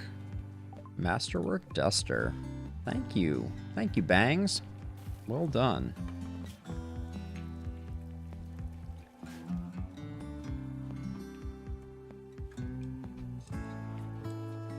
Valentin's got to keep growing this moss. I want more moss. Back to the moss mines. We are collecting quite a rodent population at this point. I wonder if they're eating us out of house and home fungus-wise. We seem like we're pretty low on fungus at the moment. Could probably lessen our fungal footprint.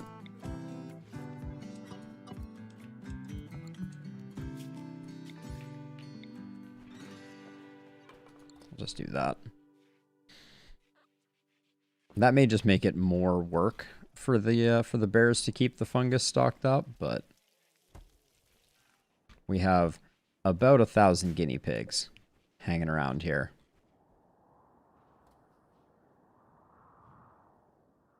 Guinea pigs can be good for the mood because they will nuzzle your colonists, and nuzzling is a great source of happiness. Makes sense.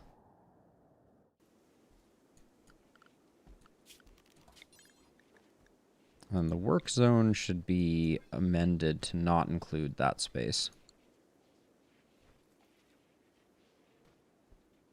I'm going to check something here. What do we got? 2, 3, 4, 5, 6. Okay, not bad. How's our potato rice situation looking?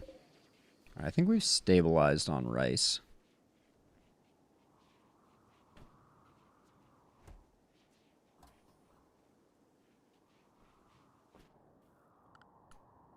Kind of waiting to see if we have one more shoe that will drop. We probably won't because we got that siege raid.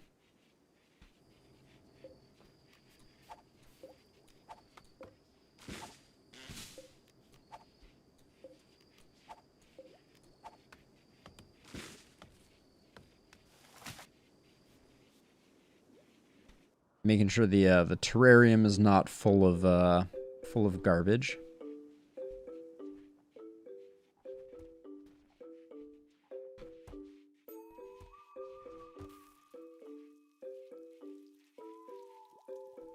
I wonder if people are starting to get bummed by lack of neural superchargers.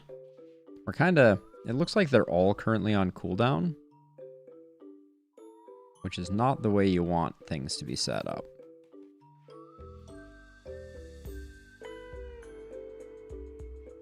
Kind of waiting for Constantinius to get out of here. Oh, he departs on a shuttle in 2 hours. All right. We'll call that the end of stream, I think. Where 2 hours is significantly shorter than 2 hours. 2 hours is like now. And then maybe next time we'll start out by trying to take care of this this pile of centipedes. But Constantinius' shuttle has arrived. We did real good for Constantinius. He was very happy. Bon voyage, my friend.